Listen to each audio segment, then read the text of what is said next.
Clara Bellamy did not flinch when Walter Grayson lined her and her sisters up in front of the entire town like livestock at a county fair. She had buried her flinching years ago, right alongside every other soft thing she'd allowed herself to feel. She stood with her spine straight and her hands folded and her eyes forward while Grayson turned to the crowd and said the words she would hear in her sleep for the rest of her life. "Gentlemen," he said, sweeping one fat hand toward the three of them like he was presenting merchandise. "Choose any daughter you want. If this story already has its hooks in you, please subscribe to this channel right now and follow Clara's story all the way to the end. Drop your city in the comments below. I want to see exactly how far this story travels. Now let's go back inside that trading post and find out what happens when the wrong man walks through the door at exactly the right moment." The morning it happened, Clara had told herself it was going to be fine. She had said it out loud, standing at the wash basin before dawn, looking at her own reflection in the small cracked mirror that had hung in the Bellamy farmhouse since before she was born. She had said it the way she said most necessary things quietly, without drama, like a fact she was deciding to make true through sheer force of will. It is going to be fine. She had been saying that for 3 years. Since the morning they found their father at the base of the barn ladder, his neck broken, the frost still hard on the ground. Since the morning she sat down with his ledger and discovered that the debt to Walter Grayson was not the manageable figure her father had always described, but something 3 times larger. Something that had been quietly compounding interest for years, like a wound nobody had bothered to bandage. She had said it through 2 failed harvests and 1 cattle sickness that took 11 animals in a single week. She had said it through the looks in town, through the letters from Grayson's office, through the nights she sat at the kitchen table after her sisters were asleep and did the math over and over and kept arriving at the same answer. It is going to be fine, was the story Clara told herself, because the alternative was a story she could not afford to live inside. She dressed her sisters that morning with the careful attention of someone preparing for something important and possibly dangerous. Dora's good blue dress, May's pressed white collar. Her own brown prairie dress, plain as always, let out twice at the seams in the years since her mother had made it. "You're quiet," Dora said. "I'm thinking Clara." Dora caught her arm. "What does he actually want?" "Yes, you do." Dora's eyes were sharp. Pretty girls often let people assume they weren't watching carefully. Clara had noticed. Dora was always watching. "You've known for a week." "That's why you haven't slept." Clara looked at her sister for a moment. Then she said, "We're going to go in there and hear him out, and keep our heads. Whatever he proposes, we do not agree to anything on the spot. We ask for time, and if he won't give us time, then we figure out the next thing." She squeezed Dora's hand once hard. "One thing at a time, all right?" Dora nodded. She didn't look convinced. But she put on her hat and she didn't ask any more questions, and that was enough. The ride into Harlan Creek took 40 minutes by wagon. Clara drove. The morning was clear and hot already, the kind of August morning that promised no relief by afternoon, and the road into town was dry and rutted and empty in both directions. May sat between them and did not speak. May had barely spoken since their father died. She had taken the grief and folded it somewhere so deep inside herself that Clara sometimes worried it had never found a way out. "May," Clara said about halfway to town. "I know," May said. She was looking straight ahead. "I'm all right. I didn't ask." Eura almost smiled. Almost. Harlan Creek materialized out of the flat distance the way small frontier towns always did: first the water tower, then the church steeple, then the rooftops, then the main street, filling in detail by detail until suddenly they were in it. The trading post sat on the south corner, the largest building on the block, its sign freshly painted the way everything Grayson owned was freshly painted. The wagon lot outside had more horses tied to it than Clara expected on a Tuesday morning. That was the first wrong thing. She tied their own horse to the far post and helped May down and said nothing about the horses. But she counted them. 12, 13, and she recognized several of them, the brown gelding that belonged to Judge Alderton's clerk, the pair of matched bays that pulled the finance board president's carriage. This was not a private meeting. She walked through the door of the trading post with her sisters behind her and felt the room before she fully saw it, the particular pressure of a crowd that has been waiting, the cessation of low conversations, the collective turning of faces. Men she recognized from church, from the feed store, from the social hall where she had never quite been invited to sit. Women who smiled warmly at Dora and looked past Clara as though she were furniture. 2 men she knew served on the county finance board, standing near the back with the careful expressions of officials who have agreed to witness something. Walter Grayson stood behind his counter, wide, well-fed, gray-bearded, wearing a good wool vest with a pocket watch chain catching the light. He smiled when she walked in. "Miss Bellamy," he said. "And your lovely sisters. Thank you so much for coming." Clara looked at the room. She looked at it carefully, the way she looked at everything, cataloging, assessing, deciding what she was actually dealing with. Then she looked back at Grayson. "You said this was a meeting to discuss a solution," she said. "You didn't mention it was a public event. I find that some matters are best handled with community witnesses," Grayson said smoothly. "Keeps everything above board." He spread his hands, a generous open gesture. "Now, I've given your family's situation a great deal of thought. The debt is substantial. We all know that, and I consider myself a compassionate man. I have no interest in seeing 3 young women put out on the road." "Then give us an extension," Clara said. 60 days. We can bring the cattle numbers up before the fall market." Grayson shook his head, slowly, sorrowfully, the headshake of a man who had rehearsed his sorrow in advance. "The markets are soft, Clara. 60 days won't save an operation that's been declining for 3 years. I think in your heart you know that. Then what are you proposing?" He looked at her, and in that look, Clara felt the entire shape of what was about to happen, the way you sometimes feel weather changing before you can see it in the sky. "I have several gentlemen in this county," Grayson said, "who are in need of capable wives. Good women, hard-working women who understand ranch life and know how to build a home." He paused. "Let it sit. I am prepared to clear your family's debt, every dollar, completely in exchange for one of your sisters agreeing to a suitable match." The room did not go silent all at once. It went quiet in stages, conversations dying out one by one until there was nothing left but the sound of August heat pressing against the windows. Clara stood very still. She had known. She had known for a week, the way Dora said.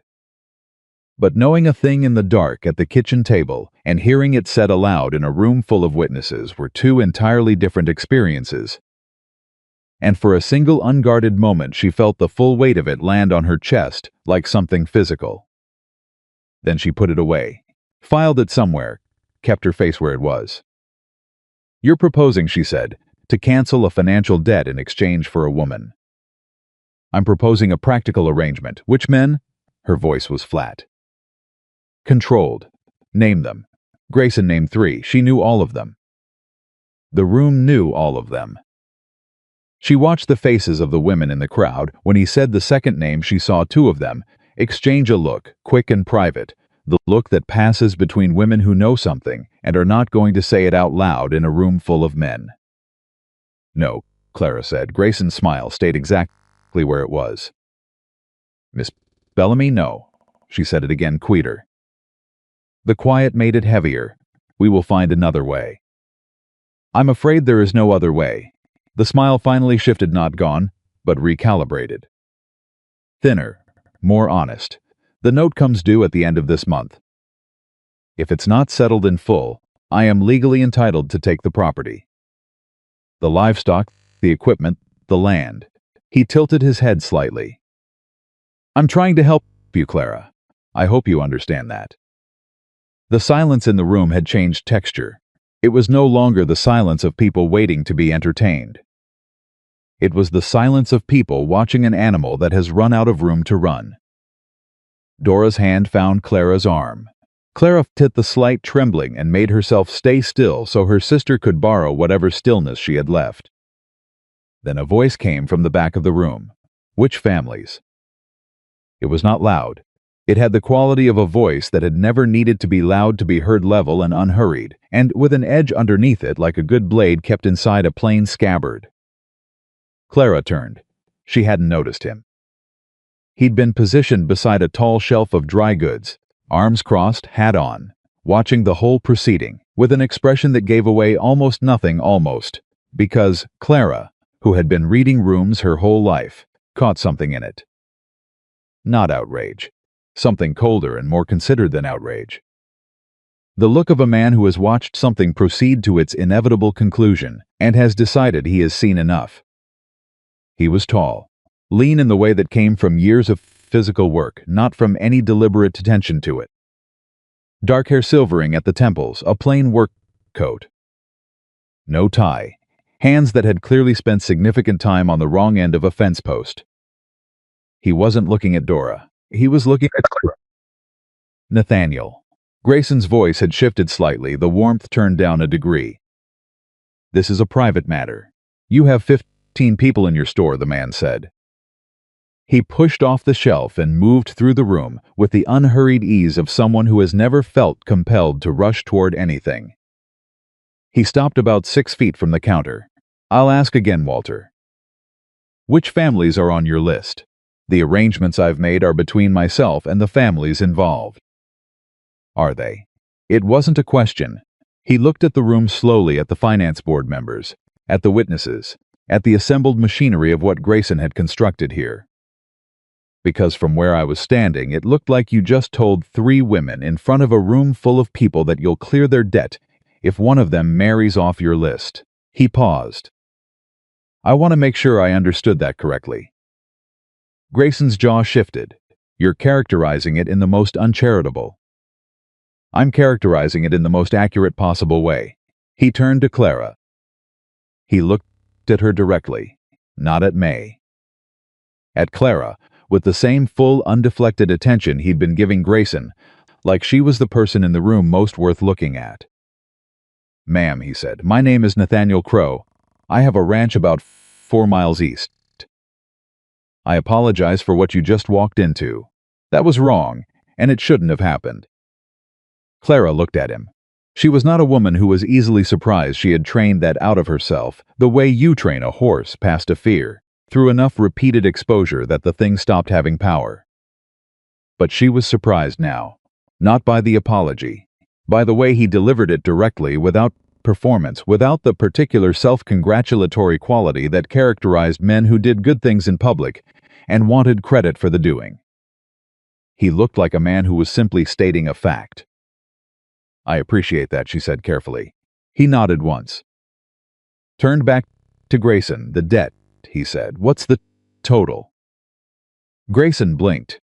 It was the first time Clara had seen him blink in surprise. I beg your... What does the family owe? The full number, including whatever interest you've applied. That information is between myself and Walter. Nathaniel's voice hadn't changed once. Same level, same unhurried wait. You just proposed to settle it in exchange for a woman.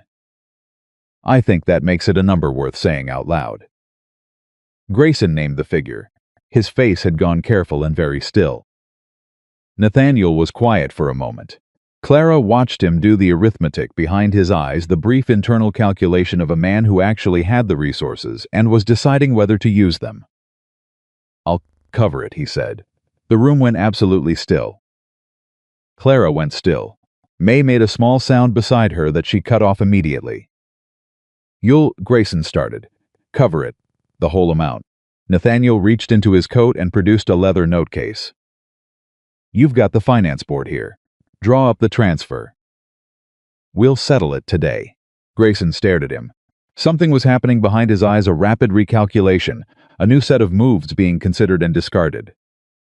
Nathaniel, he said, and the warmth was entirely gone from his voice now, replaced by something that wanted to sound like reason and was actually something else. You don't know these women. You don't know their situation. This is a significant sum for an impulsive. It's not impulsive. Nathaniel put the note case on the counter. And I know enough. And what exactly do you expect in return? The question landed with its full implication, ugly and deliberate, and Clara watched several people in the room flinch from it.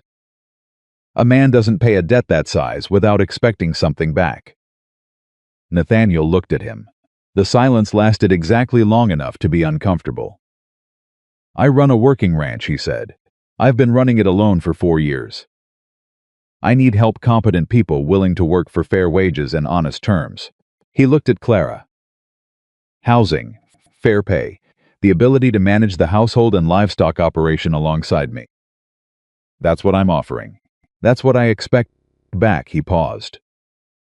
Freely given. By people who choose it. The two words hung in the air, freely given, and Clara understood exactly why he had said them. Understood the deliberate precision of it. He was drawing a line between what Grayson had proposed and what he was proposing, and he was drawing it in front of witnesses. You're offering them employment, someone said from the crowd. Like they couldn't quite make the shape of it fit anything they recognized. And a home, Nathaniel said, until they're on their feet. Grayson's face had gone a shade that Clara associated with men being publicly outmaneuvered and knowing it. His voice, when it came, was measured in the way that very angry, controlled men measure their voices. This is highly irregular, Nathaniel. These women are virtual strangers to you. I have to wonder what you're actually. I know what you have to wonder, Nathaniel said. I don't particularly care. He looked at Clara, Miss Bellamy. This is your decision. Entirely yours. Take whatever time you need. Clara stood in the middle of Walter Grayson's trading post, with every person in the room watching her, and felt the full specific weight of the moment settle across her shoulders. She looked at Grayson, at his careful, patient face.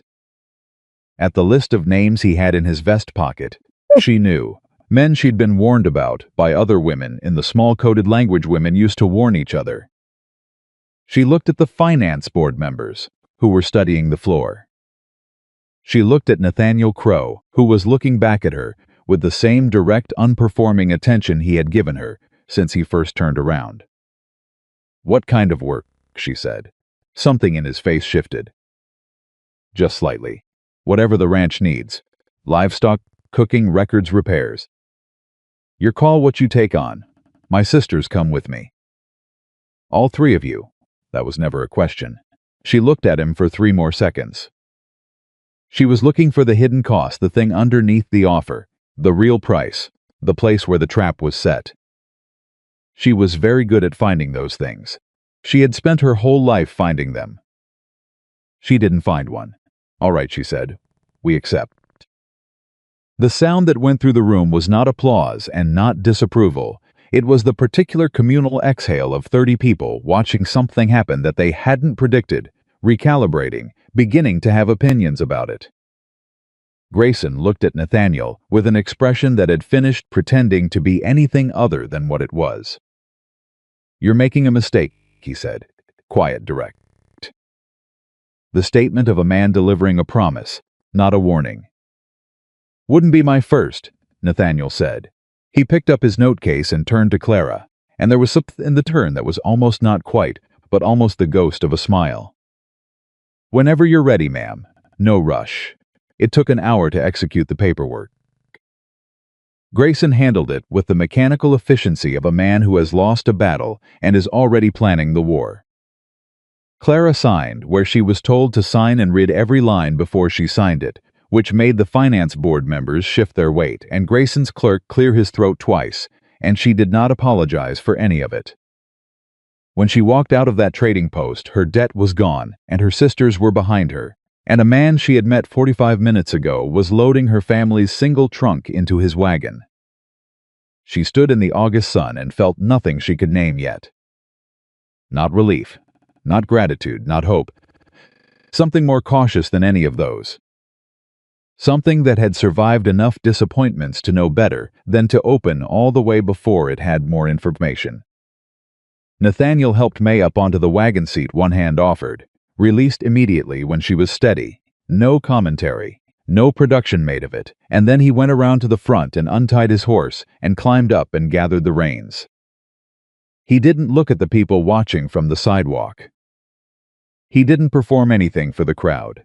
Clara climbed into the back herself. Dora settled beside her. Dora said very low. "I know. We're out of that room," Clara said. "That's what we are right now. The rest we figure out as it comes." The wagon moved. Harlan Creek passed on both sides.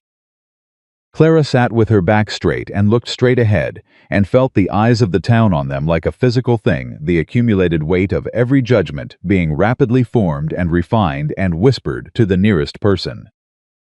She heard a woman say it as they passed. Didn't catch all of it. Just the shape of it, the particular cadence that goes with a certain kind of laugh when a certain kind of woman is the subject. She had heard that cadence since she was 12 years old. She knew exactly what sentence fit inside it without needing to hear the words. She kept her eyes forward, her hands in her lap, her face where she'd put it. What she did not allow herself was the thing she felt underneath all of it, the specific, particular hurt of being a person who has done everything right and still moves through the world being assessed and found wanting before she has spoken a single word. The hurt of being sized up and dismissed while standing in a room. The hurt of knowing that the woman who just laughed had looked at her and seen a body and a dress and made a complete decision about a human life in under 2 seconds. She did not allow it because it cost too much to feel and she needed everything she had. The Crow Ranch sat at the edge of a wide valley backed by a pine ridge. It came into view gradually, the roofline first, then the barn, then the fencing, then the whole of it resolving into something solid and functional and quiet. A dozen cattle in the pasture, a henhouse, a kitchen garden that had clearly been weeded recently by someone who knew what they were doing. Nathaniel pulled the wagon to a stop in the yard and climbed down and looked at the ranch with an expression. Clara couldn't immediately read the look of a man seeing his own home through someone else's eyes for the first time in a long time. It's not apologetic, just honest. "It's standing," Clara said. He looked at her brief. Then he said, "Come on, I'll show you the house." She followed him inside. It was a man's house. Clean in the functional way, everything put away, nothing out of place, nothing wasted. But no curtains, no pictures. The kitchen was well supplied and completely impersonal, like a room that had been designed to perform its function and had never been asked to do anything more than that. 2 bedrooms, Nathaniel said. He moved through the space efficiently, pointing. "I take the small one. The 3 of you take the large one. Washroom off the back. Kitchen stocked. Henhouse has 20 birds. Barn rosters posted on the wall inside the door. Cattle need checking morning and evening. I do the morning. You do the evening if that suits." Clara moved through the house behind him and took in everything he said and filed it alongside everything she observed. The quality of the wood stove maintained, not neglected. The straightness of the shelving built by someone who measured twice. The age of the house versus the condition of its bones. "What do you grow?" she asked.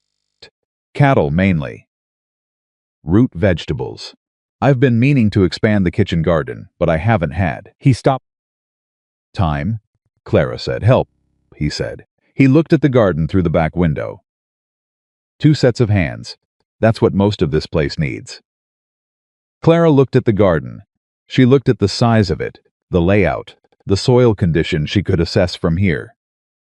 She thought about what it could produce by fall if someone started immediately.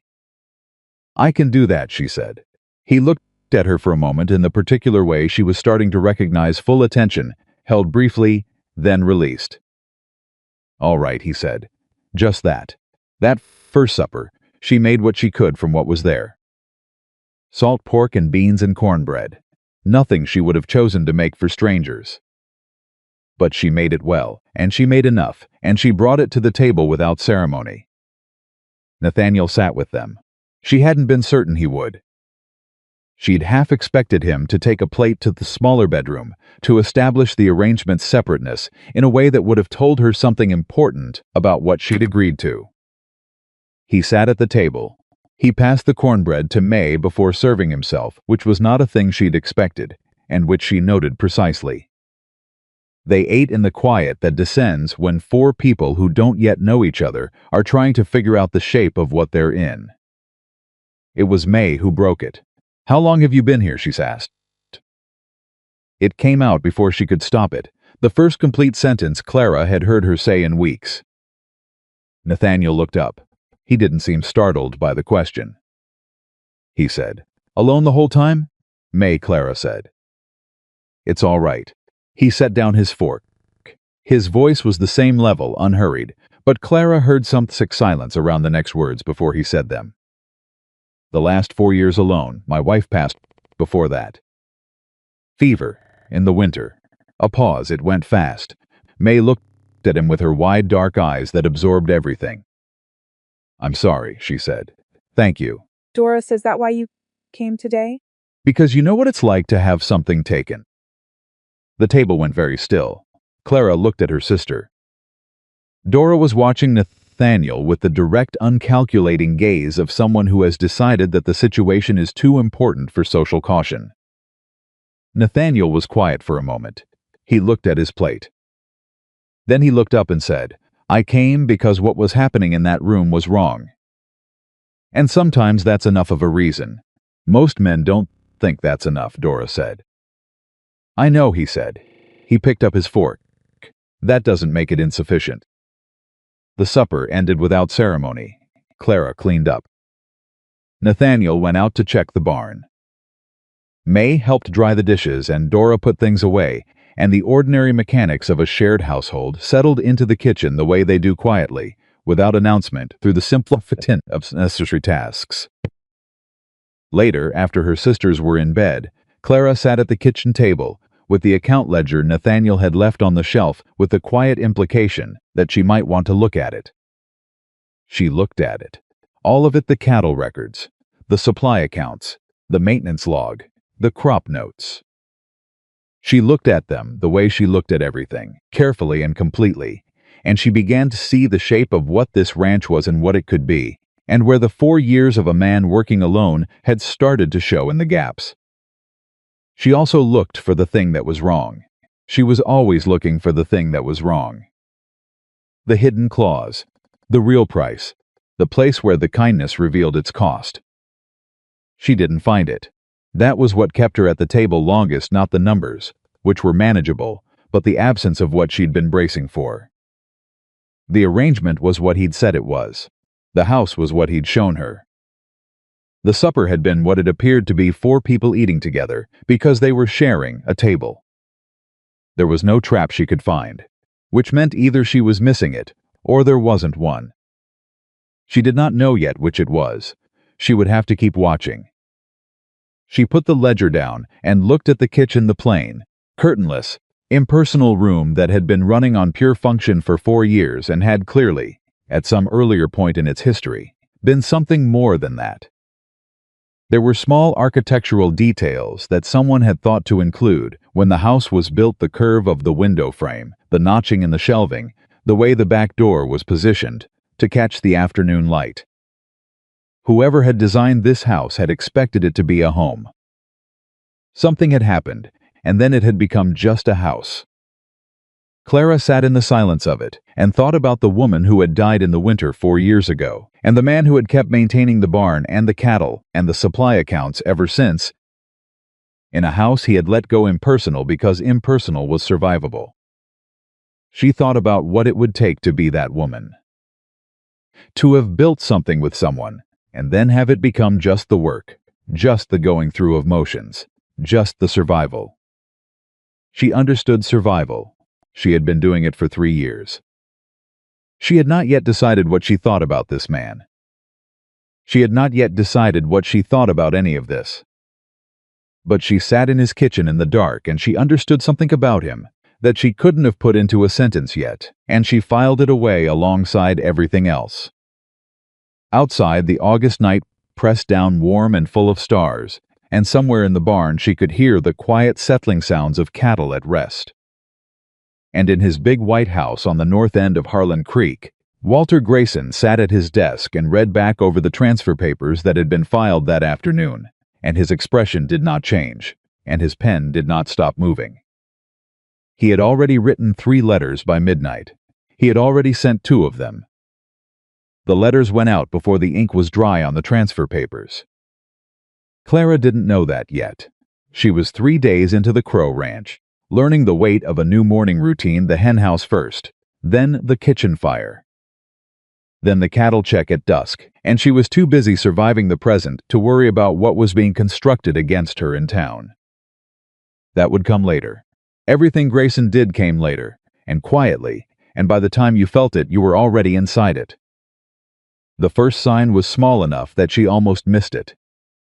She had driven the supply wagon into Harlan Creek on the 4th day, alone, because Nathaniel had a fence line down on the east pasture, and Dora had the kitchen, and May was finally, tentatively, beginning to tend the garden with the focused attention of someone who needed something living to care for. Clara had the list. She had the ranch's account at the general store, which Nathaniel had added her name to the morning after they arrived quietly, without announcement. Just a note to the shopkeeper that Miss Bellamy's signature was good on the account, the same as his own. She had noticed that, filed it away with everything else she was filing. The general store was run by a man named Pruitt, who had always been civil to her in the years she'd traded there on behalf of the Bellamy Ranch.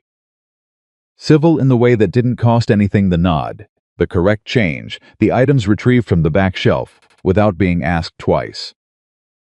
Not warm, not unkind, just transactional. That morning he was something different. She didn't identify it immediately. She placed her order and he filled it, and the mechanics of the exchange proceeded normally. It was only when she was stacking the items into the wagon that she realized he hadn't spoken a single word beyond the necessary minimums. No weather comment, no inquiry after the ranch, not even the standard acknowledgement that her credit was in order. She turned around. Pruitt was already back behind his counter, not looking at her. "Mr. Pruitt," she said. He looked up. His expression was the specific blankness of a man who has decided something and is trying not to show the decision on his face. "Something wrong with the order?" he asked. "No," Clara said. "Is something wrong with you?" A pause. Very short. "No, ma'am." She looked at him for a moment. He looked back. The blankness held. "All right," she said. She picked up the last box. "Good day."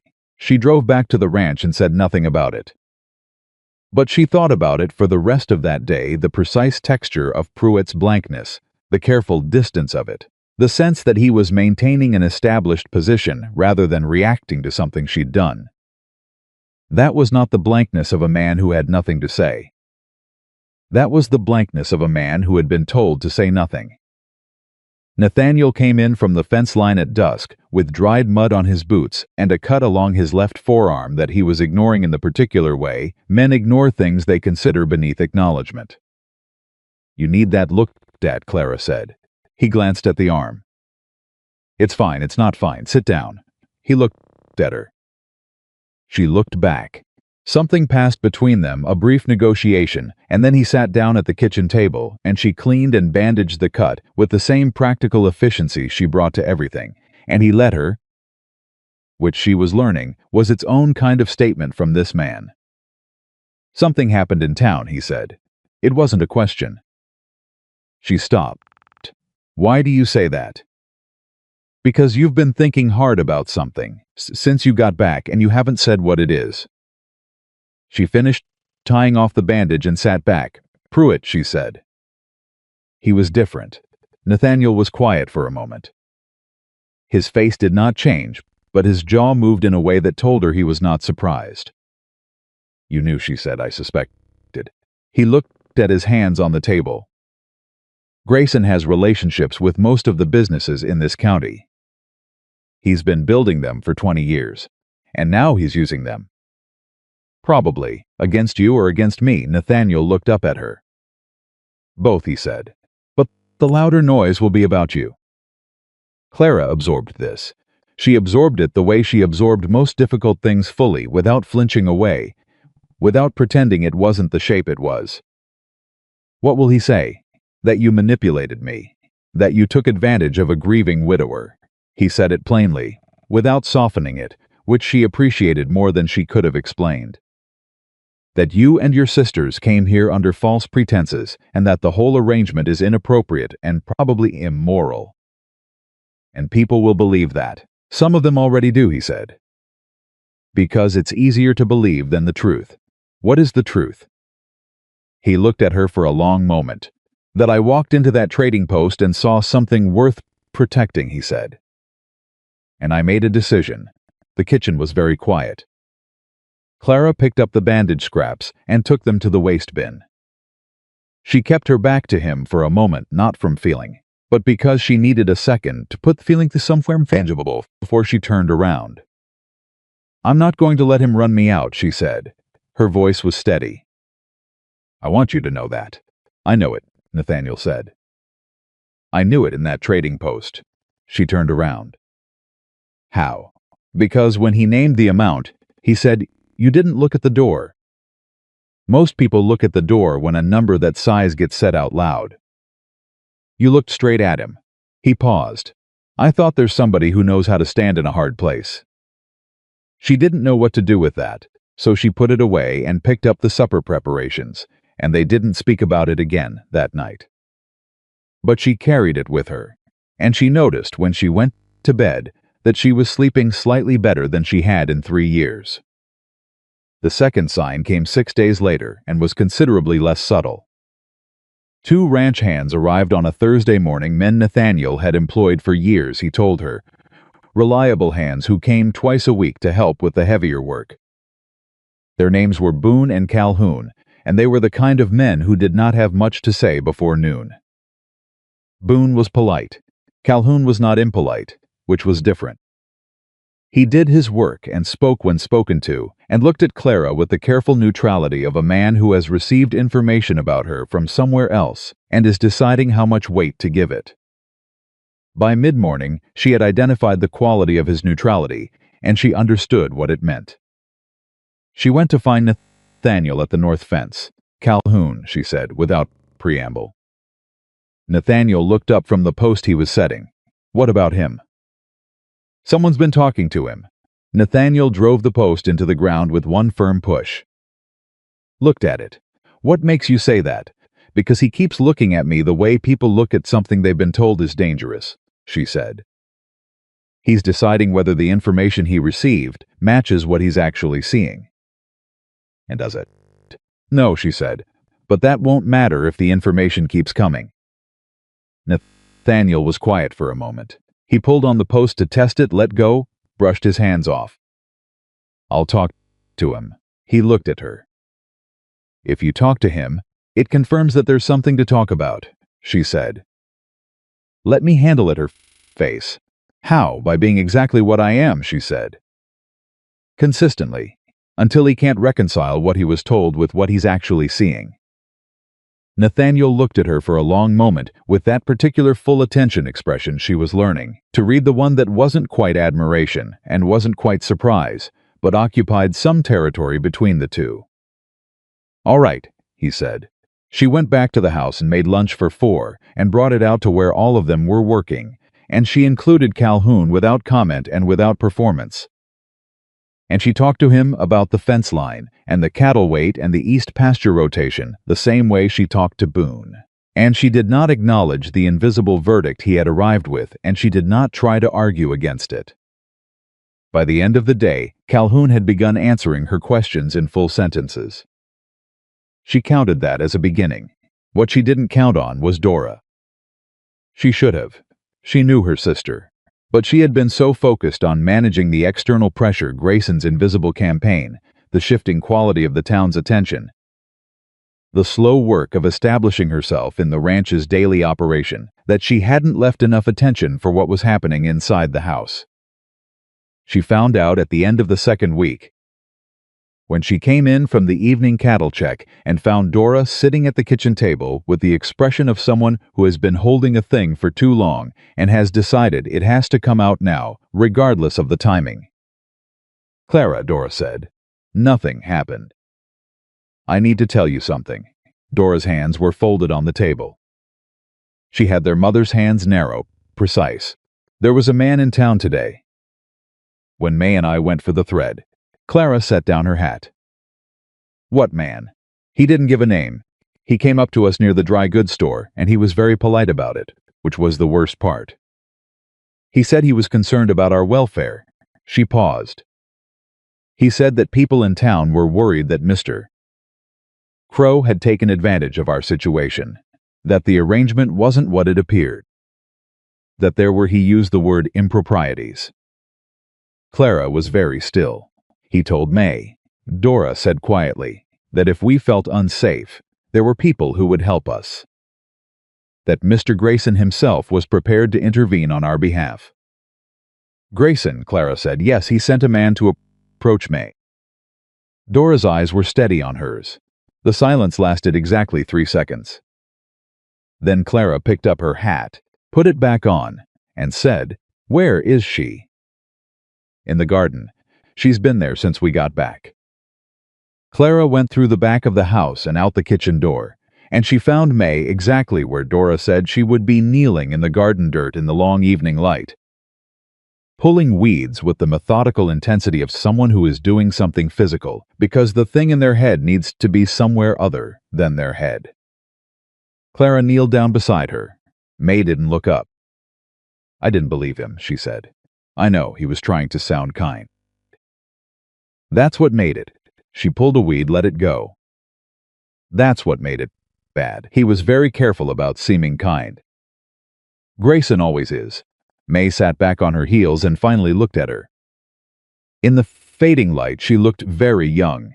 She had always been the youngest in the way that some youngest children were, not just in age, but in the particular openness of someone who had not yet developed all their armor.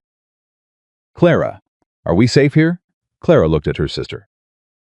She looked at her, completely not calculating, not managing, just really looking at the person she had been protecting and providing for and carrying for 3 years, who was asking her a question she deserved a real answer to. "Yes," she said. "I believe we are." "You believe?" "You don't know." "I don't know anything for certain," Clara said. "I've been watching him for 2 weeks, and I haven't found the thing that's wrong." "That doesn't mean there isn't one. But it means it isn't obvious, and in my experience, men who intend to hurt you make it obvious eventually, whether they mean to or not." "He fixed my boot," she said. Clara blinked. "What?" "The left one. The sole was pulling away from the upper. I left it by the door 3 days ago, and I came down in the morning and it was sitting there mended." She paused. "I didn't ask him to." Clara was quiet for a moment. "I didn't ask him to," May said again, "and he didn't say anything about it. He just did it." Clara looked at the garden. At the neat rows May had been cultivating for 2 weeks, the herbs coming in along the south border the way Clara had suggested, the tomato seedlings she had transplanted from the wild ones growing along the fence. "I know," she said. "I know." She put her arm around her sister's shoulders and felt May lean into her the way she had since they were small, and they stayed like that in the garden for a while in the evening quiet. She went to find Nathaniel afterward. He was in the barn, which was where he went in the evenings when he wasn't needed in the house, not avoiding the house. She had come to understand, but giving them space in it. Giving them room to exist without being observed, which was its own kind of consideration. She stood in the barn doorway. "Grayson sent someone to talk to my sisters in town today," she said. Nathaniel went very still. He had been checking the saddle rigging on the far wall, and he stopped with his hands on the leather and didn't move for a moment. Then he turned around. His expression was something she hadn't seen from him before the containment had thinned. Not gone, but the thing underneath it was visible now, and it was not mild. "He approached May," Clara said, "on the street." "May." He said the name like he was confirming something. "The youngest." A pause. "Is she all right?" "She's shaken. She's steady. She's May." She watched him. "I want to know what he's capable of, Nathaniel. I need you to tell me what I'm actually dealing with. Not the general version, the specific one." He looked at her for a long moment. Then he said, "Sit down." She sat on the hay bale near the door. He stayed standing, but the distance between them changed, became something more direct. "I've known Walter Grayson for 12 years, he said. He bought his first parcel of land the year I arrived. I watched him work. He's patient, he builds slowly, and he doesn't overextend. When he moves against someone, he doesn't do it with noise. He does it with 100 small things that each look reasonable on their own. He makes you doubt what you're seeing. By the time you can name it clearly, you're already losing." "How does he do it specifically?" "Credit," Nathaniel said. "He tightens or extends credit based on who's cooperating with him. Rumor, he plants things and lets them grow. Association, he gets people to believe that being seen with you costs them something, so they pull away. And then, witnesses. He collects people who owe him, and when he needs a public statement that makes him look like the reasonable party, he has 20 people ready to give it." Clara was quiet, listening. "The letters he wrote the night of the transfer," Nathaniel continued. "I don't know what they said, but I know he wrote them." Boone saw his clerk writing out with 3 letters before dawn. "3 letters, Clara said, to the finance board, to the sheriff, and to someone else." Nathaniel looked at her. "Why do you say the sheriff?" "Because that's how a man like him constructs a legal problem where there wasn't one," she said. "He needs the finance mechanism, the legal mechanism, and the social mechanism. 3 letters, 3 channels. The finance board questions the transfer. The sheriff starts hearing concerns about the arrangement. And the 3rd letter goes to someone who can make the social pressure real: a church elder, a women's committee, someone with a public platform." Nathaniel stared at her. "My father's ledger had 14 years of Grayson's interest calculations in it," she said.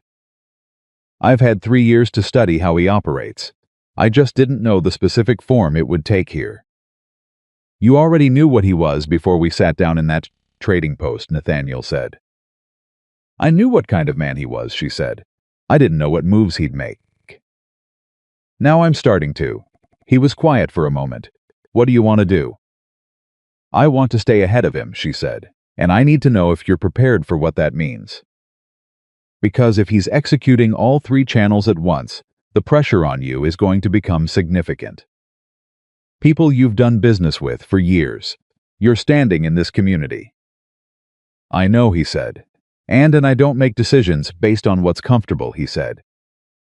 The directness of it was clean and simple, and she believed it because she had been watching him for 2 weeks, and she had never once seen him do anything based on comfort. "I make them based on what's right." He paused. "I made one in that trading post. I'm not undoing it because Walter Grayson is writing letters." Clara looked at him. She wanted to say something, she could feel it there, the shape of it, but she didn't have language for it yet, so she said, "All right," and stood up. "Clara," he said. She stopped. He was looking at her with that direct, quiet attention. "I want you to know something," he said, "and I want to say it plainly, not around the edges."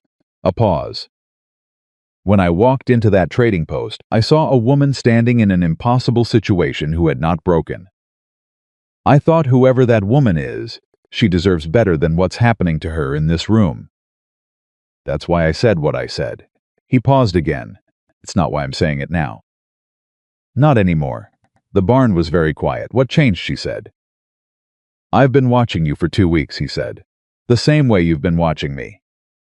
She stood in the doorway of the barn and held that, and didn't say the thing that came up in her, because she wasn't ready for it, and she wasn't sure she could trust it, and she was still, underneath everything, a woman who had learned very young that hoping for a specific thing was the most efficient way to ensure its absence.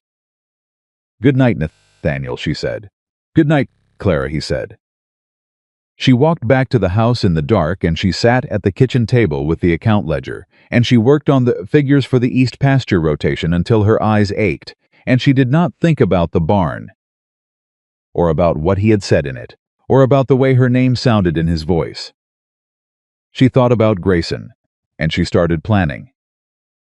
The following Sunday, the Reverend of the Harlan Creek Church delivered a sermon about the sanctity of family arrangements and the dangers of circumstances that appeared generous but concealed ungodly intentions. He did not name anyone. He didn't need to. Every person in the pew knew exactly who he was describing and exactly what position they were expected to hold. Clara knew about it because Calhoun told her Monday morning. He came in for the week's first work session, and she could see from 20 feet away that he had something to say and wasn't certain whether to say it. "Calhoun," she said. "Ma'am, just tell me," he told her. His voice was gruff, and he looked at his boots for part of it, but he told her. He also told her that 3 people had come up to him after the service to ask about the arrangement at the ranch. And he told her this part clearly cost him something that he had told them the truth.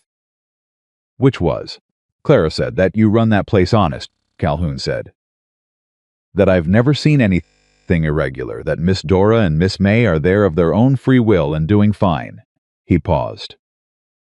"And that anyone who's got a question about Nathaniel Crow's character has never done business with him, because I have, and that's all I need to know." Clara looked at him for a moment. "Thank you," she said. He nodded once, still looking at his boots. "Yes, ma'am." She told Nathaniel about the sermon that evening. She sat across from him at the kitchen table, with the account ledger between them, and she said it plain. His jaw tightened, just barely. The Reverend. He was careful not to name anyone. "He wouldn't," Nathaniel said. "He never does. It's cleaner that way." He sat back.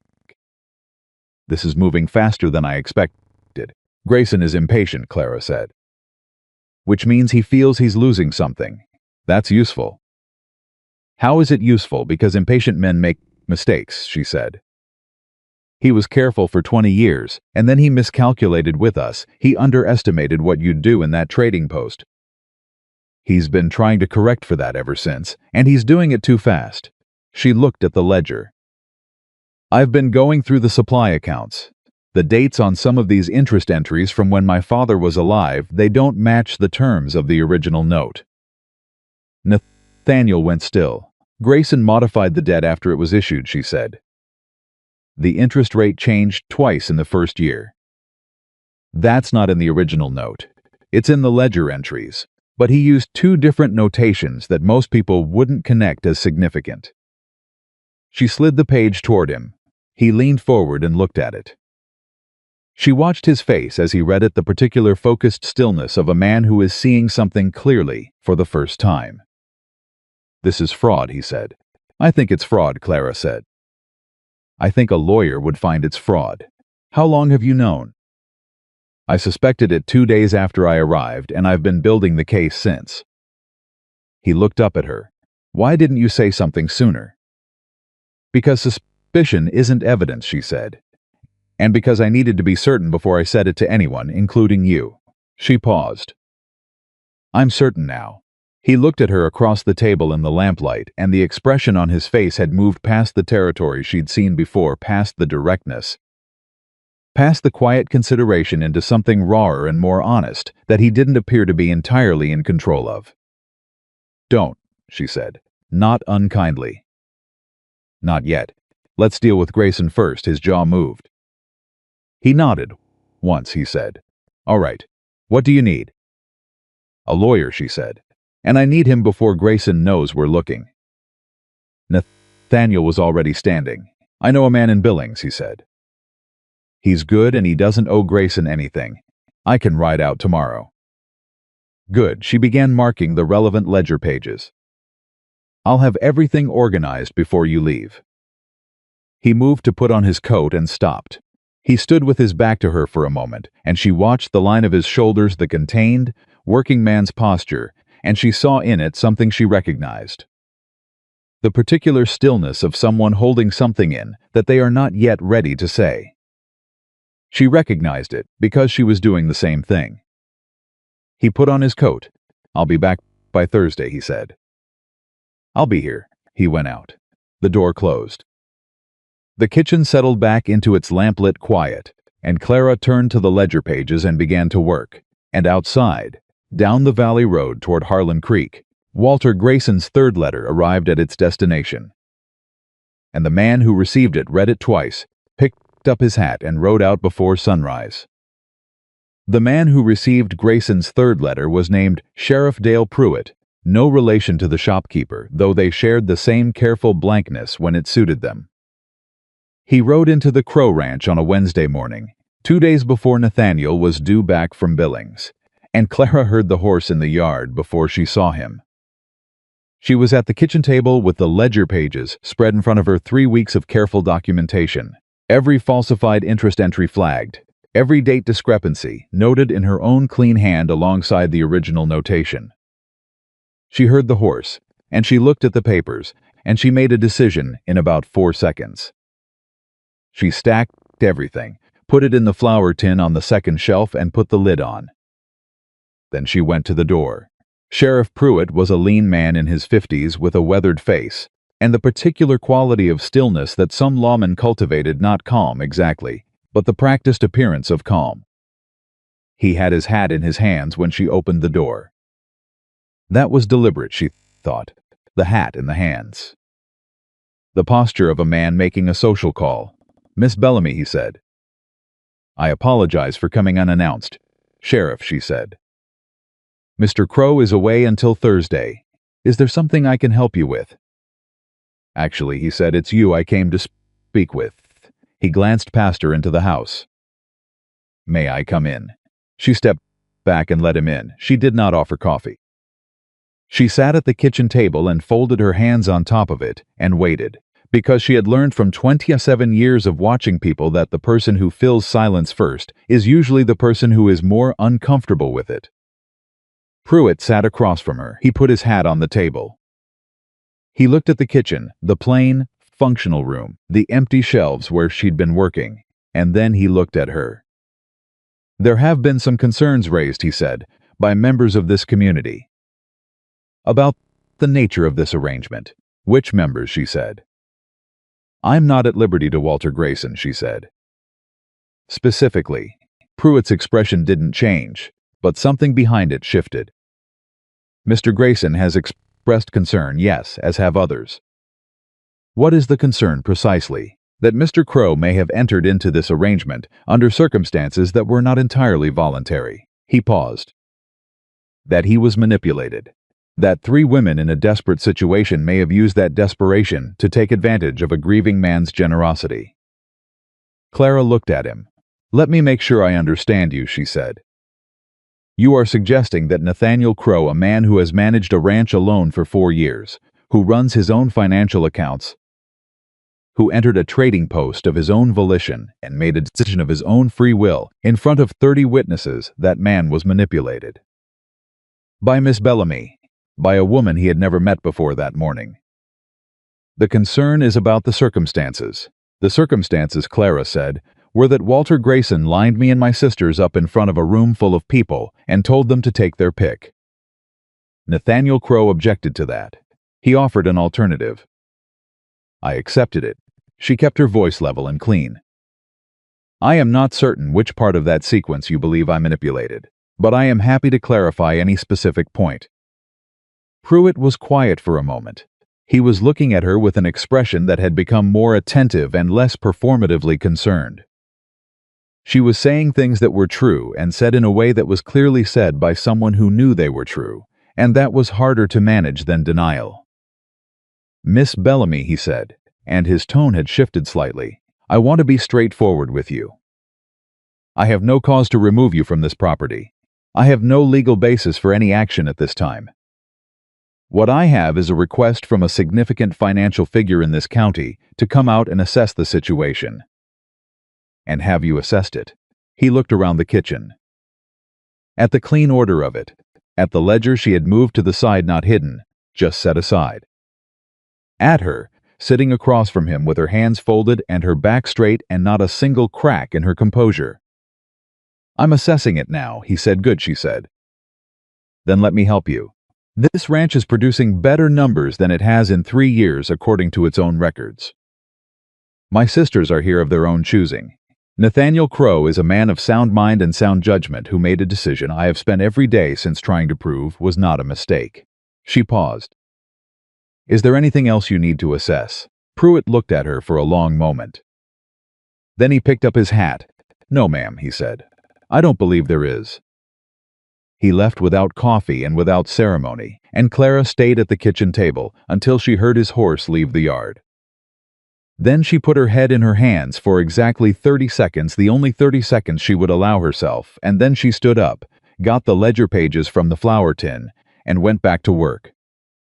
She did not tell her sisters about the visit, not yet. Dora would worry productively, which meant she would try to fix things she couldn't fix. May would worry quietly, which was worse.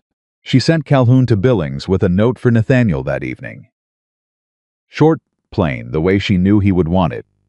Sheriff came Wednesday. Sent by Grayson. No legal action. Come back soon. We need to move before he does. C. Calhoun came back Thursday morning with Nathaniel 2 hours behind him. Nathaniel arrived with a man she hadn't met, mid-40s, compact, wearing a good suit that had seen genuine use rather than just display. He carried a leather case and moved with the particular efficiency of someone who billed by the hour and did not waste his own time any more than his clients. "This is Arthur Hale," Nathaniel said. "The lawyer I mentioned. He's already read the summary I sent ahead." Hale looked at Clara. "Mr. Crow tells me you have documentation," he said. No preamble. She liked him immediately. "I do," she said. "Come inside."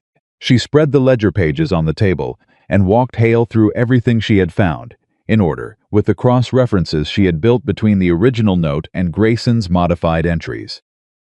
She had organized it the way she organized everything, clearly, completely, without excess. Hale asked 7 questions, all of them precise. She answered everyone. When she was done, Hale sat back and looked at the papers and said nothing for a moment. "How long did this take you?" he said. 3 weeks, she said. "And you had no legal training?" "No. You've constructed a cleaner prima facie fraud case than most trained lawyers I know would have produced in the same time." He glanced at Nathaniel. "She's right about the interest modifications. If these documents are accurate, and they appear to be, Grayson altered the debt terms after the note was signed. That is actionable, potentially across multiple families if the pattern holds." "It holds," Clara said. "My father's ledger shows the pattern, but he was only one of Grayson's debtors. I've spoken to Calhoun, whose cousin lost a property 3 years ago under circumstances that sound identical. If someone examined those records, one case at a time," Hale said. "But he was writing fast. We need to file before he has any indication we're moving. If Grayson gets wind of this before we're in front of a judge, he will do 2 things. He will move the relevant documents, and he will file a preemptive complaint that muddles the legal waters." "How long do we have?" "Days," Hale said. "Not weeks." He looked at Clara. "I'll need certified copies of everything. And I'll need a sworn affidavit from you describing exactly how you discovered these discrepancies." "When?" "Tonight," he said. "If you're willing." "I've been willing for 3 weeks," she said. "Tell me what you need." They worked through the evening. Hale was methodical and thorough and asked questions the way good lawyers asked questions, not fishing, but confirming. Building a structure that could hold weight. Clara answered everything, and noticed that Nathaniel stayed at the table through all of it, not participating, but present the particular presence of a man who wants you to know he is not leaving the room. By 10 o'clock, Hale had what he needed. "I'll ride back tonight," he said. "I want this filed first thing in the morning." He looked at both of them. "When this moves, it will move fast. Grayson will know within an hour of the filing. You need to be prepared for what comes after that." "What comes after that?" Dora asked. She had come downstairs an hour ago and sat quietly at the end of the table, listening. Hale looked at her. "He'll escalate," he said. "Everything he's been doing quietly, he'll do loudly. The reputational pressure, the social campaign, it will go from a low burn to something more visible." "Let it," Clara said. Everyone at the table looked at her. "Let him escalate," she said. "Loud is visible. Visible is something people can examine. What I can't fight is the quiet version, the letters, the whispers, the 100 small pressures that each look reasonable in isolation. If he goes loud, he shows people what he is. Hale studied her for a moment. You're not wrong, he said, but it will be unpleasant. I'm not new to unpleasant, she said. Hale left. Nathaniel walked him to his horse and came back inside and stood in the kitchen doorway looking at Clara with that expression she had stopped trying to categorize. You should sleep, he said. So should you. I'm not the one who spent 3 weeks building a legal case in secret while running a household and managing a ranch and dealing with a sheriff's visit. She looked at him. You know about the sheriff. Calhoun told me before your note arrived. He came the rest of the way into the kitchen. I should have been here. You were getting us a lawyer, she said. That was more useful. Clara.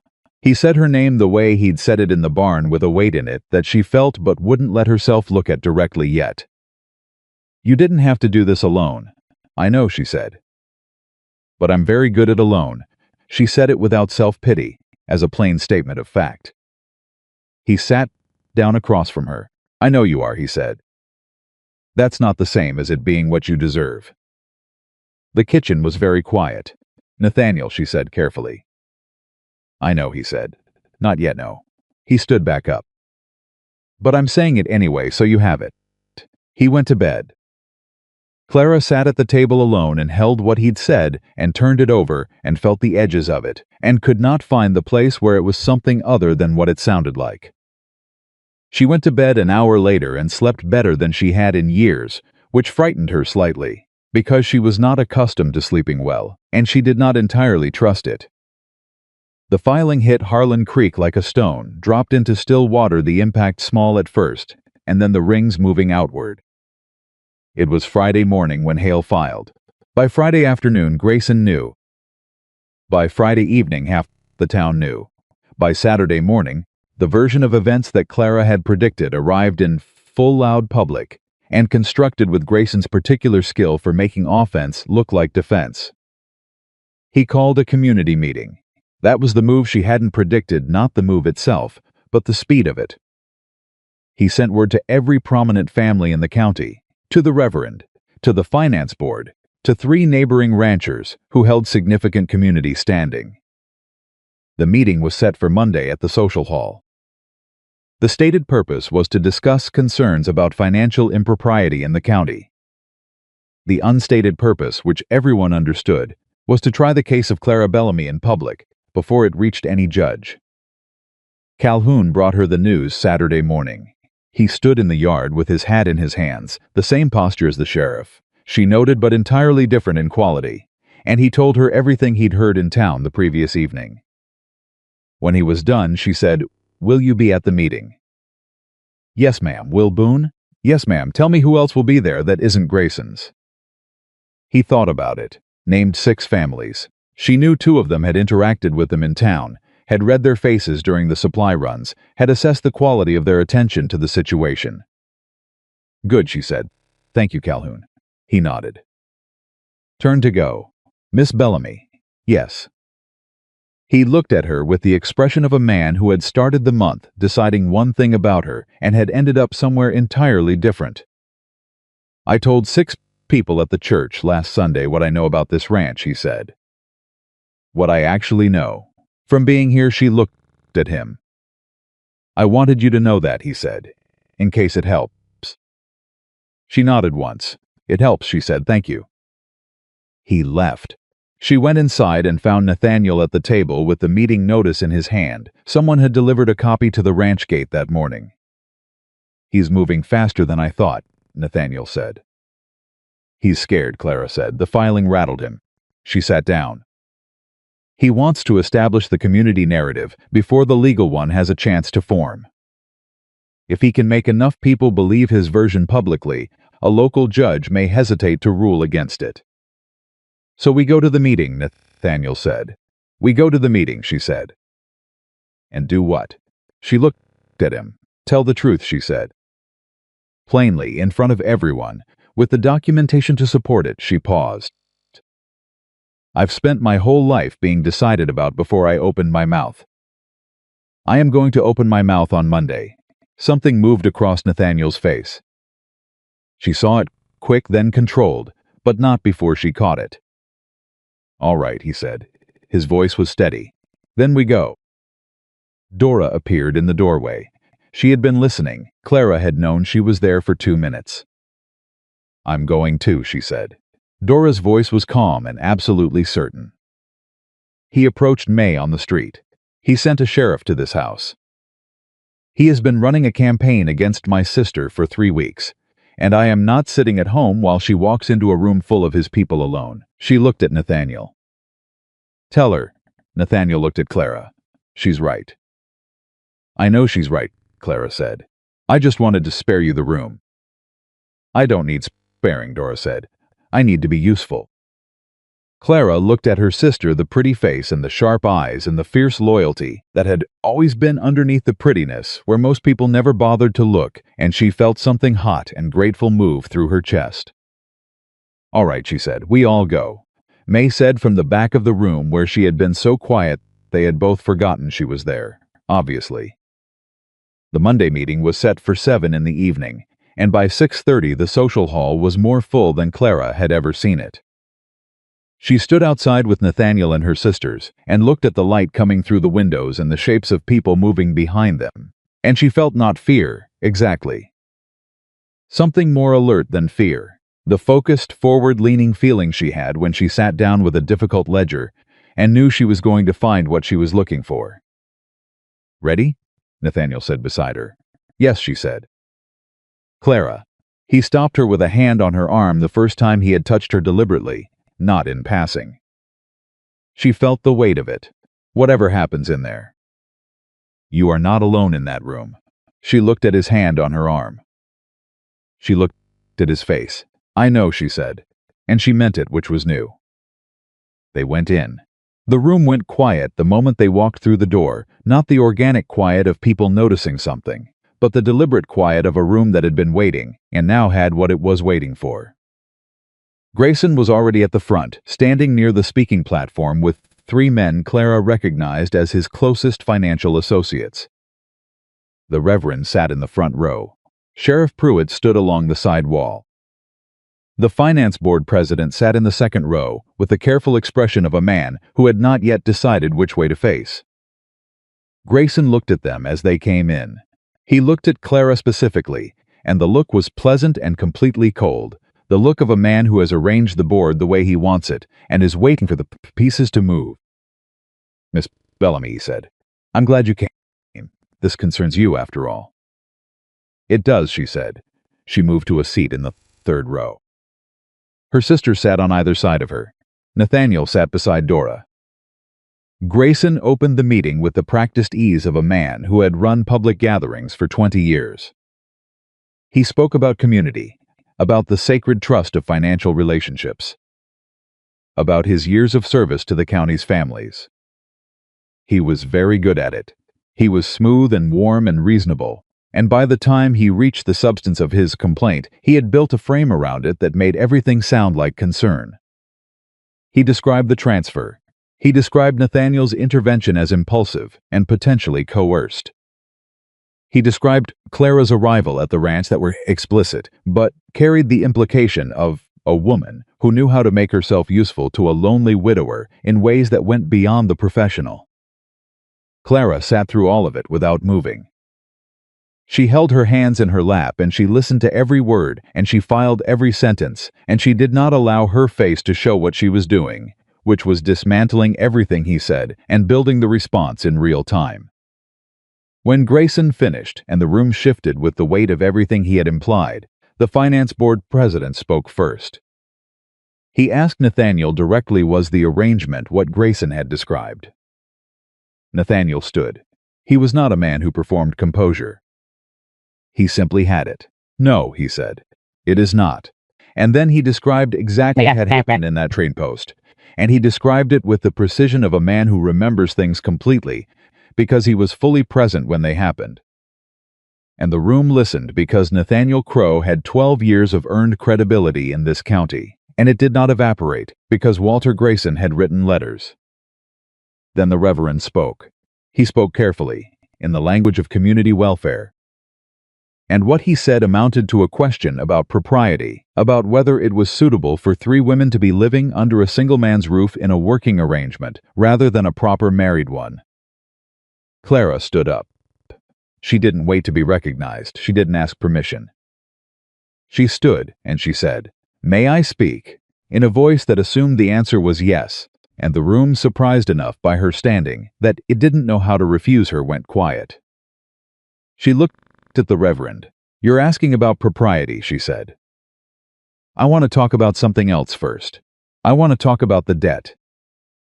Grayson's expression shifted, just slightly, just enough. "The debt that my family owed to Mr. Grayson," she said, "was not the debt my father signed. The original note carried an interest rate of 8% annually. The entries in Mr. Grayson's own ledger, the ledger I have been reviewing for 3 weeks, show that the rate was modified twice in the first year without our family's knowledge or consent. By the time the note was called in, the effective rate had been running at 14% for 2 years. She looked at the room. "I have documentation, dated, cross-referenced, reviewed by a lawyer who filed suit in the county court on Friday morning." The room did not go quiet. It erupted.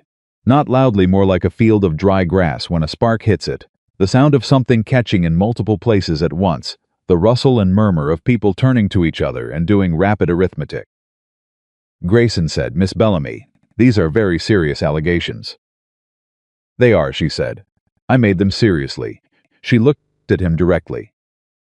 "Mr. Grayson, how many families in this county currently hold notes with your office?"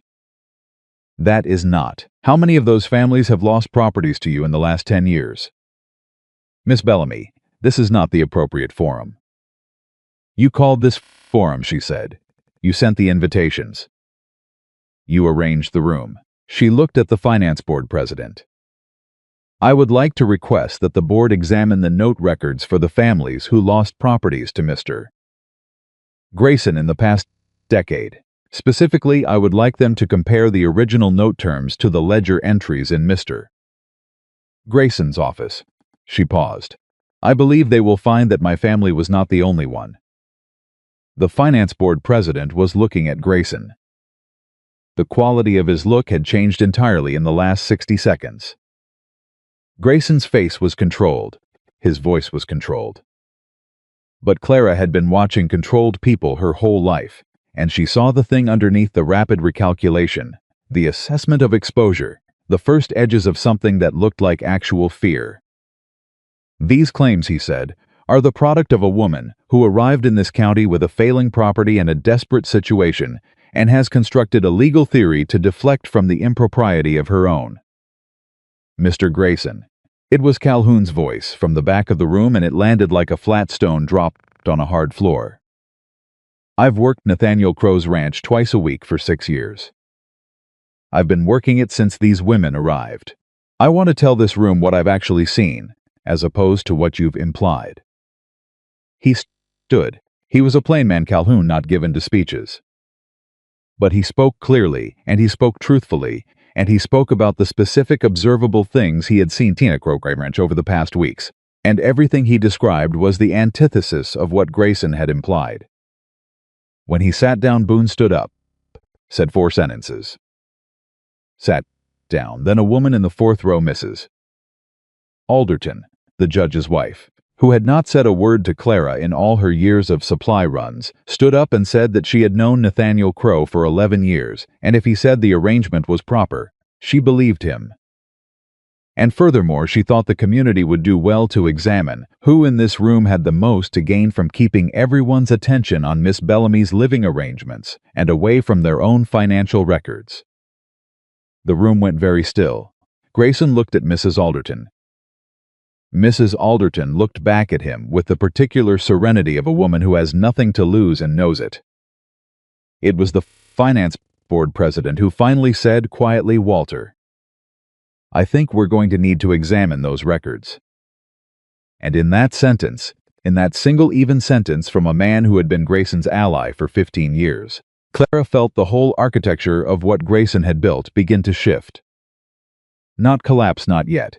It would take the legal process for that. But shift the way a foundation shifts before a wall goes. Grayson looked at the room. He looked at Clara. His expression was entirely composed and entirely revealing at once the face of a man who has just watched the most important piece on the board move to the wrong side and is deciding how to proceed with the pieces that remain. "This meeting," he said, "is adjourned." He walked out. The room stayed exactly where it was. Clara sat down. She sat down because her legs had decided they needed to. Not because she was done. She would never be done in the way that let you stop entirely, but because she had been carrying the weight of this particular hour for 3 weeks, and it needed somewhere to go. Nathaniel sat down beside her, not across from her. Beside her, close enough that she felt the warmth of his arm against hers. He didn't say anything. She didn't say anything. Dora reached across and took her hand, and May put her head on her shoulder, and the four of them sat in that room while the community reorganized itself around them, and for the first time in as long as Clara could remember. The reorganization was moving toward her instead of away. Then the finance board president came and crouched down in front of her, a significant man bending his knees to address a woman at eye level, and he said quietly, "Miss Bellamy, I would like to see that documentation, all of it. At your earliest convenience. I can have it to you tomorrow morning," she said. "Good," he said. He looked at Nathaniel. Then back at her. "I want you to know," he said, "that I have been sitting on that board for 14 years, and I have had questions about certain of my records for at least 5 of them." He paused. "I did not ask them. I should have." He looked at the ledger she had brought, the annotated copy, the one she had carried into the room in plain sight. "Thank you for asking them for me," he left. Clara looked at the ledger in her hands. She thought about her father's face when he signed that original note. The relief on it, the belief that someone was helping. She thought about the 14 years of compounding interest. The fence that didn't get repaired, the cattle that didn't get bought. The 3 daughters who grew up in the specific texture of a household that could never quite get ahead and never understood why. She thought about the woman sitting outside a trading post 3 weeks ago, deciding to keep going on the strength of a man she had never met, offering something she didn't yet know how to trust. "Clara," Nathaniel's voice. Right beside her she turned. He was looking at her with an expression that had given up pretending to be anything other than what it was. "You did that," he said. "Not me. Not Hale. You built that case in 3 weeks out of a ledger that most people wouldn't have looked at twice, and you walked into a room full of people who had already decided about you, and you changed their minds." She looked at him. "We're not done," she said. "No," he said. "We're not done." He paused. "But I want you to know what I just watched. Because I don't think you're going to let yourself know it on your own." She held that. She held it the way she held things she wasn't ready to fully open, carefully, at a slight distance, just long enough to confirm that it was real. "Nathaniel," he said, "not yet." "I know." But he reached over and covered her hands with his, just for a moment, and she let him. And outside the social hall, the Montana night was clear and enormous, and Walter Grayson's carriage was already moving fast down the road toward the north end of town, carrying a man who had just made the mistake of going loud. And in the county courthouse, Arthur Hale's filing sat in the clerk's drawer, waiting for morning. Grayson did not go quietly. Clara had known he wouldn't. Men like Grayson, never did they had too much invested in the appearance of righteousness to simply step aside when the floor shifted under them. What they did instead was find a new angle, and they did it fast, and they did it before the dust from the last move had settled. By Tuesday morning, less than 12 hours after the social hall word had reached the ranch that Grayson had filed his own complaint with the county court. Not a response to Hale's fraud claim, something separate. He was alleging that the transfer Nathaniel had executed to clear the Bellamy debt had been made under duress, that Nathaniel had been emotionally compromised by grief, manipulated by women in a desperate situation, and that the transfer should be voided on those grounds. Calhoun brought the news. He stood in the yard with his jaw tight and said it plain, and Clara listened to every word and felt the specific cold clarity that arrived in her when something important required immediate thought rather than immediate feeling. "He's trying to unwind the transfer," she said. "That's what it sounds like," Calhoun said. "If he voids the transfer, the debt comes back." "Yes, ma'am." "And if the debt comes back, you lose the ranch."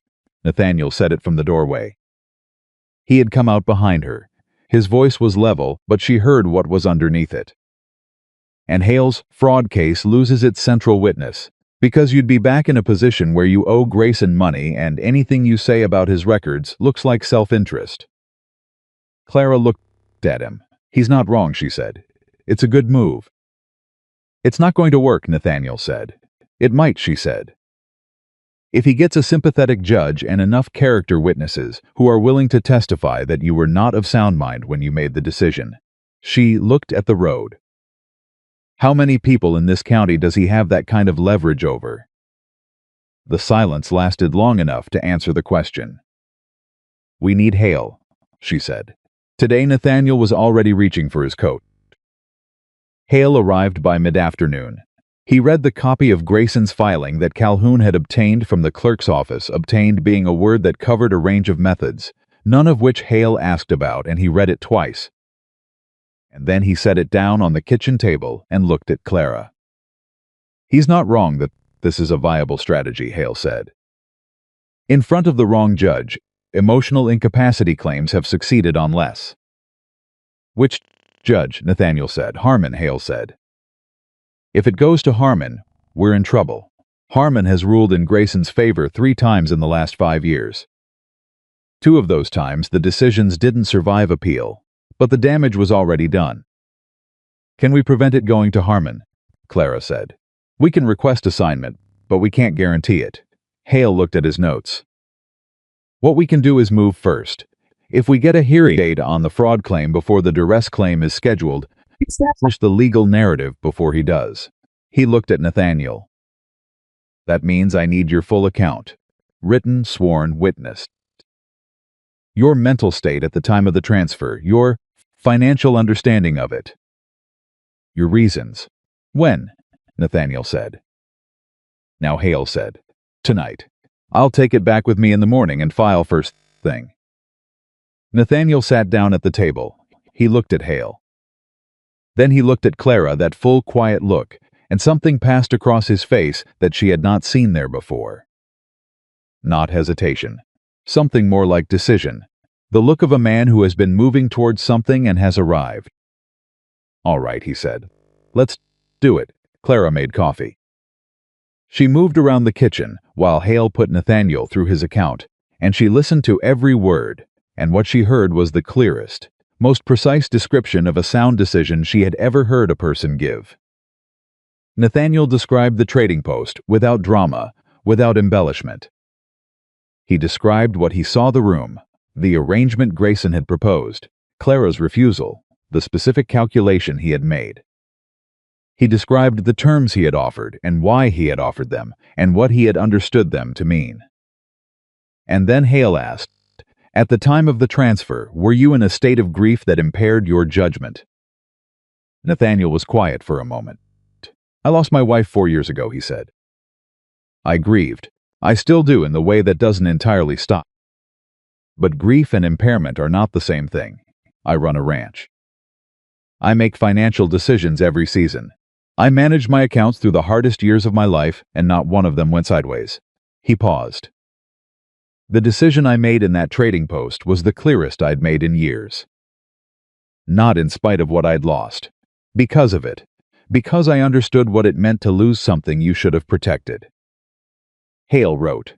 Clara kept her back to the room and stood at the stove and breathed carefully. "And your feelings toward Miss Bellamy at the time?" Hale asked. "Were they personal in nature, in a way that might have clouded your assessment?" "No," Nathaniel said. "I had never met the woman." "And now," Hale said. The question was quiet and professional and entirely necessary. A pause, longer than the others. "Now is different," Nathaniel said. But now had nothing to do with then. Clara poured the coffee. Her hands were steady. She was very focused on making sure her hands were steady. Hale finished before 10 o'clock. He gathered his papers and his coat and said he would have the filing ready by first light. At the door he stopped and looked at Clara. "Miss Bellamy," he said. "I want to say something that is not legal counsel." "It's personal." "All right," she said. "I have practiced law in this territory for 18 years," he said. "I have seen a great number of people in hard situations. Most of them react to hard situations in one of two ways: they collapse or they run." He looked at her. "You did neither. You sat down and you built something." He paused. "Whatever the court decides, that is not nothing. That is, in fact, quite a lot." He left. The kitchen held its quiet. Dora and May had come downstairs sometime during the last hour and were sitting at the table's far end. Dora was watching Clara. May was watching her hands. Nathaniel had not moved from his chair. "Clara," Dora said. Her voice was careful. "What happens if the judge rules against us?" Clara sat down. She looked at her sister straight. "Then we deal with that," she said. "But we haven't lost yet." "And I don't intend to. And if we have to leave," May said. Quiet. Direct. The question with the most weight in it. Clara looked at her youngest sister. She thought about the garden May had built. The boot that had been mended without a word. The first laugh she'd heard from her in months. "We're not going to have to leave," she said. "But if we did, we would be leaving as people who told the truth in front of everyone, with documentation to prove it, having done everything that could be done." She paused. "That's not nothing either." May nodded. She looked at Nathaniel. "Thank you for the boot." Nathaniel blinked. "A thing so small it was almost nothing. It needed fixing," he said. "A lot of things need fixing," May said. "Most people walk past them." The room held that for a moment. Then Dora stood and said she was going to bed, and May followed, and the kitchen narrowed to the two people left in it. Nathaniel looked at Clara across the table. I meant what I said to Hale," he said. "I know," she said. "About now being different." "I know," she said again. "I want to say it properly," he said, "not sideways. Not around the edges." He leaned forward. His hands were flat on the table, the same work-round hands she had looked at the first evening, and she was looking at them again now. "I know the timing is wrong. I know there's a court filing and a man with a grudge and a dozen other things that have to be dealt with before anything else. I'm not asking you to deal with this tonight." She looked at him. "But I want you to know," he said, "that what I feel for you is not gratitude. It is not admiration, though I have that. It is not respect, though I have that, too." He paused. "It is something that started in a trading post when I saw a woman who had been told her whole life that she wasn't worth choosing, standing straight in a room full of people who were deciding her life without her permission." His voice was very level. "And it has been growing every single day since." Clara sat across from him and held the full weight of what he had said and did not look away from it. She was a woman who had spent 27 years being looked past, being assessed and dismissed, being the one who managed and provided and endured while the world decided that the prettiness of other women was more valuable than everything she actually was. She had built armor out of that. Good armor. Functional armor that had gotten her through things that would have flattened someone who went into them unprotected. But armor was only useful when there was something to protect against. "I don't know how to do this," she said. "I want to be honest with you about that. I know how to run a household and manage accounts and fight men like Grayson. I don't know how." She stopped. "I've never been chosen before. Not like this. I don't know what I'm supposed to do with it." "Nothing," he said. "You don't have to do anything with it. I'm not telling you so you'll do something. I'm telling you because you deserve to know that someone sees you. Completely. Not the version of you that's useful or competent or strong." He paused. "All of you."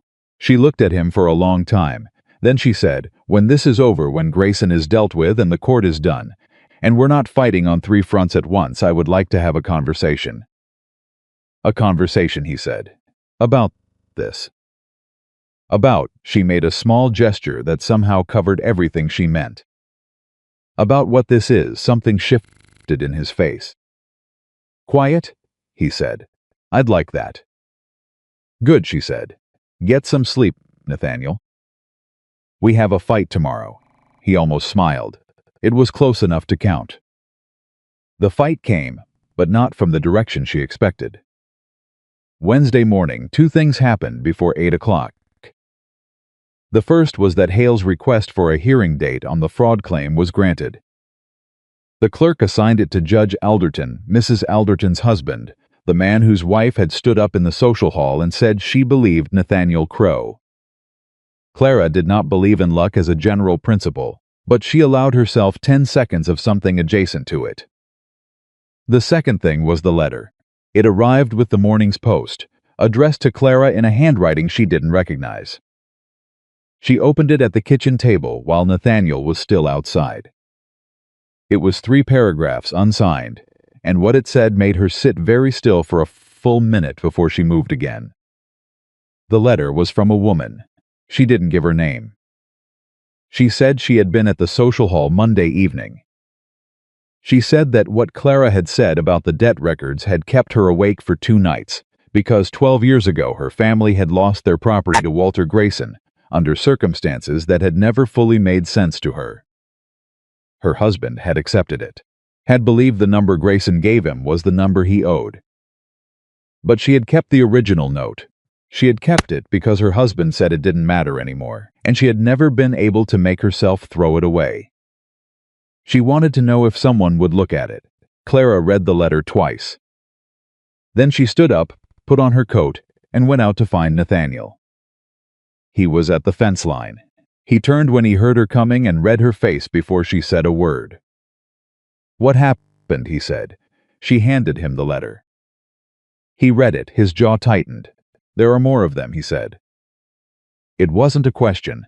This is the first one willing to say so in writing, she said. But yes. She looked at the horizon. Grayson has been doing this for years. We were just the first ones with documentation he couldn't suppress before it reached a lawyer. If she brings that original note, it corroborates everything. Multiple victims means a pattern.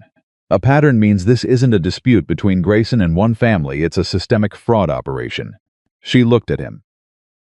It also means the duress claim against you becomes considerably harder to sustain. A judge looking at a pattern of predatory lending doesn't have much patience for the predator's claim that the man who exposed him wasn't thinking straight. Nathaniel looked at the letter. Who is she? She didn't say. Can you find out? I have an idea, Clara said. She went to see Mrs. Alderton that afternoon, alone by wagon with the unsigned letter in her coat pocket. Mrs. Alderton received her in the front room with the same unruffled composure she had brought to the social hall, poured tea without being asked, and sat down across from her. You got a letter, Mrs. Alderton said. Not a question.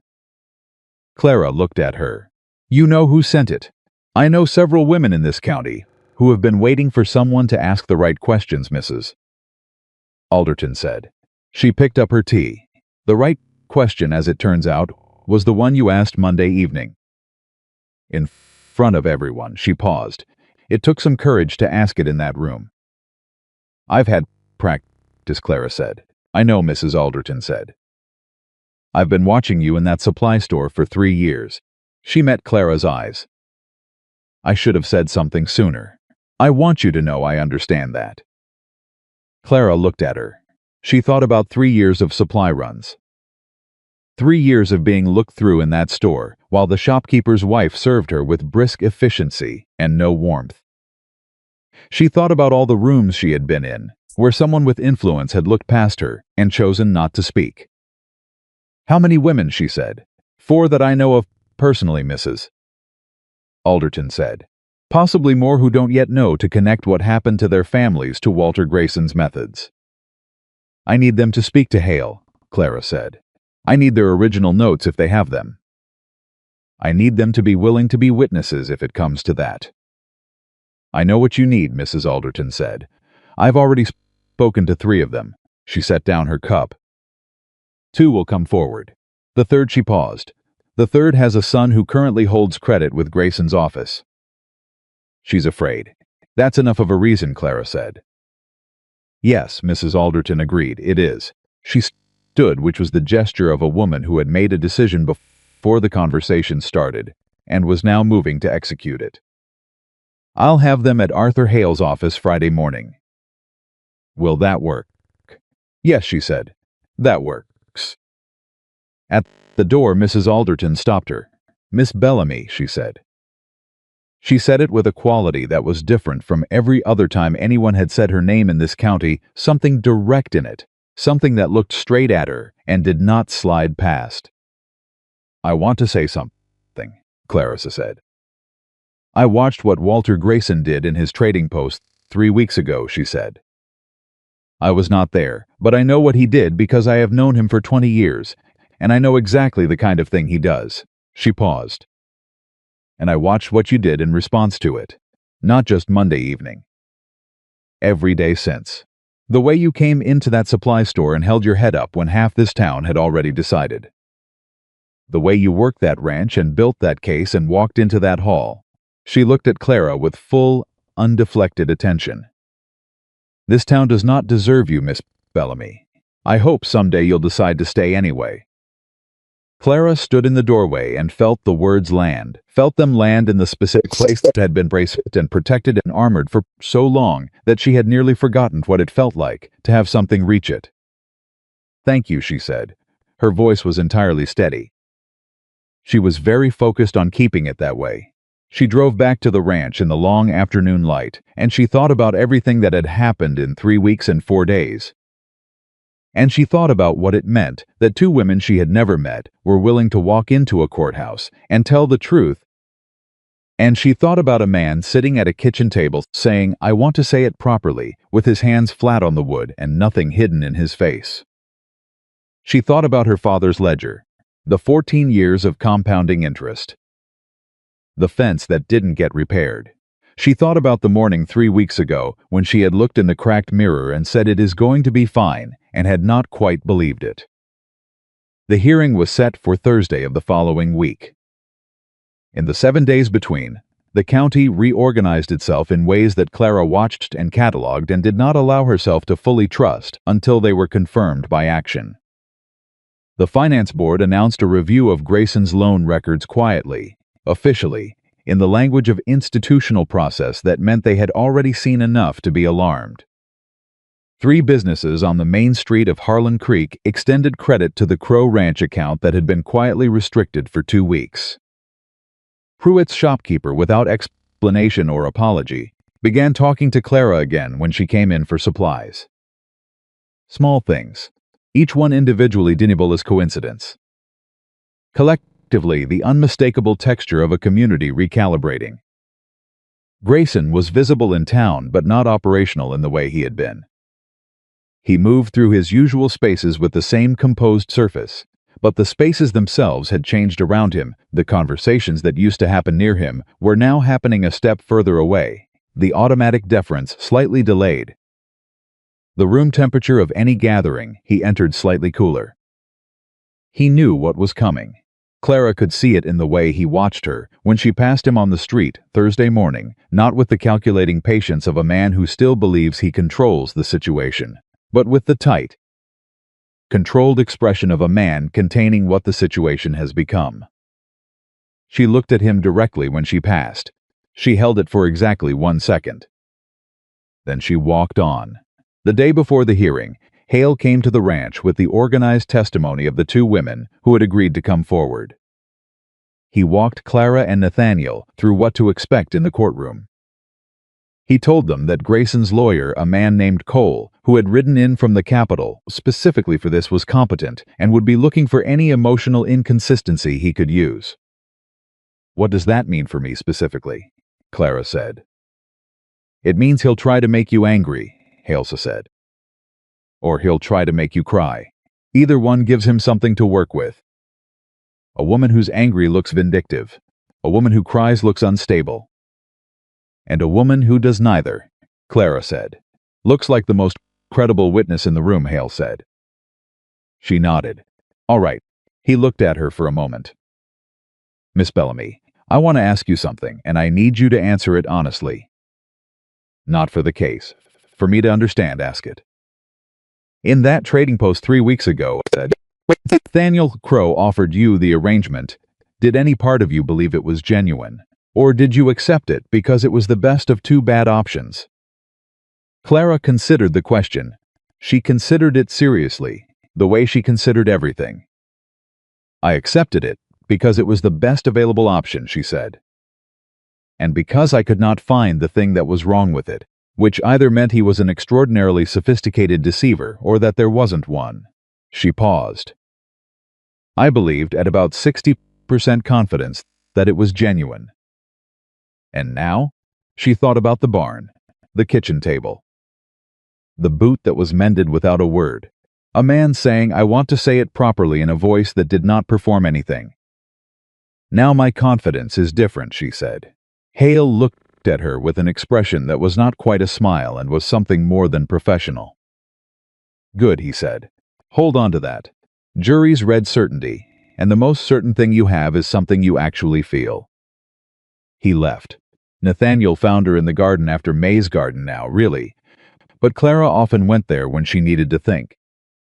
She was kneeling in the dirt with no particular purpose, just her hands in the soil and the evening light long across the valley. He sat down on the garden's low fence rail. He didn't say anything immediately. He let the quiet exist for a minute, which was something she had come to understand was deliberate in him the way he gave things room. Are you afraid? He said, finally. She thought about it honestly.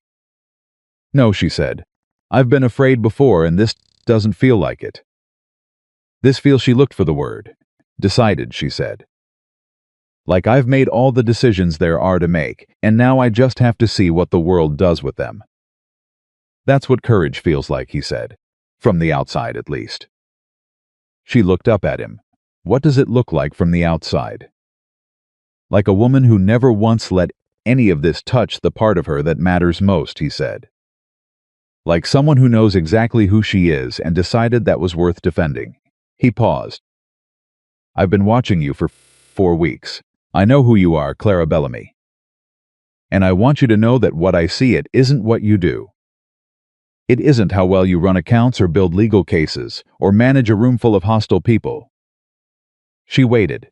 It's who you are when none of that is required, he said. In the garden with May, at the kitchen table at midnight. When you think no one's watching. His voice was very quiet. That's who I see, and that's who I stopped. That's who I want beside me.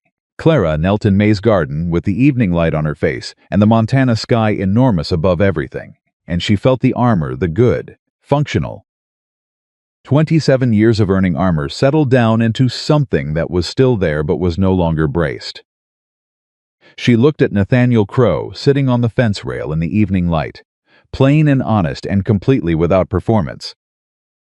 And she thought about a cracked mirror, and it is going to be fine, and 100 mornings of making something out of nothing, because there was no alternative. And she thought that maybe not certainly, not without evidence, but maybe fine had been an underestimate. Ask me again, she said, when it's done. His face did something quiet, and sure I will, he said. I promise. Tomorrow the courtroom was waiting. Grayson's lawyer was waiting. The whole weight of a legal case built on 3 weeks of midnight work was waiting. And somewhere in a county courthouse, Arthur Hale was laying out documents in careful order, building a structure that had been built by a woman who had never been taught that she was worth building things for and had built them anyway. The morning of the hearing, Clara was up before dawn. Not because she couldn't sleep she had slept, which still surprised her, but because there was a particular quality to that darkness, before first light, that she had always found useful for thinking. The kind of quiet that asked nothing of you and gave you room to be exactly as uncertain as you actually were before the day required you to be otherwise. She dressed in the kitchen by lamplight. Her best dress, which was not remarkable, but was clean and pressed and fit her properly, which she had decided long ago was the only standard worth holding to. She put her hair up. She looked at her own hands on the table, the work roughened, capable hands that had documented 3 weeks of fraud, that had signed papers in Grayson's trading post with Nathaniel standing beside her, that had knelt in garden dirt and held her sisters and turned ledger pages by lamplight until her eyes ached. She looked at them for a long moment. Then she heard boots on the floor above her, and Nathaniel came downstairs. He stopped when he saw her. He was already dressed, his good coat, clean shirt, the particular care of a man who understood the significance of presentation without being vain about it. They looked at each other across the kitchen in the lamplight. "You slept," he said. "I did," she said. "You?" "Some." He went to the stove and put the kettle on without being asked.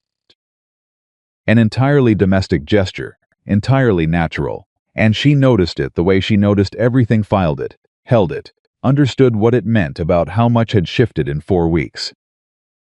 "Hale sent word last night after you were in bed," the 2 witnesses confirmed. "They'll be there." "Good," she said. "Cole Grayson's lawyer, he filed a motion yesterday evening to delay the hearing." Judge Alderton denied it. Clara looked at him. "How do you know all this?" "Calhoun has a cousin who clerks for the court," he said. He almost smiled. "Information moves faster than wagons in this county if you know who to ask." She almost smiled back. What was the basis of the delay motion?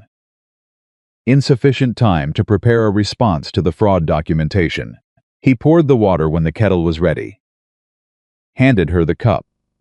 "Which tells us something. That they haven't found a way to explain the discrepancies," she said. "That they haven't found a way to explain them that holds water," he said. "There's a difference. Cole is good. He'll have something. I just don't know what it is yet." That was the thing she had been turning over in her mind since before dawn. She knew what Hale had. She knew the documentation was solid. What she didn't know was what Grayson had said to Cole in private, what version of events he had given his own lawyer, what he had admitted, what he had withheld, what angle of attack Cole had constructed out of the pieces available to him. The unknown was always the dangerous part. Dora came downstairs at 6. May at 6:15. They ate breakfast together, the 4 of them, the way they had been eating together for 4 weeks, with the particular ease of people who have found the rhythm of sharing a table. It was a quiet meal, but not an anxious one. Clara watched her sisters eat and thought about the morning they had driven into Harlan Creek in their best dresses with nowhere left to go, and felt the distance between that morning and this one like a physical thing. "Whatever happens today," Dora said, setting down her fork, "I want to say something." Everyone looked at her. "I want to say that I know what you did, Clara," she said. "Not just the ledger and the lawyer and the case. All of it. Every decision you made when there was no good option, for 3 years, for all of us." Her voice was steady. "I see it. I have always seen it. And I should have said so before now." The kitchen was very quiet. May said, "I see it too." Clara looked at her sisters. She held it the full weight of being seen by the people who mattered most, which was a different thing entirely from being seen by a room full of strangers, and then she said, "Let's go win a court case." Because if she said anything else she was going to cry, and she had decided that was not on the agenda for today. The Harlan Creek Courthouse was a 2-story building that smelled of old wood and paper, and the particular institutional seriousness of a place where consequences were decided. Clara had been inside it once before, years ago, on an errand for her father. She had been 17, and she had sat in the hallway and waited and not been permitted to be present for the proceeding. She was not sitting in any hallway today. Hale met them outside.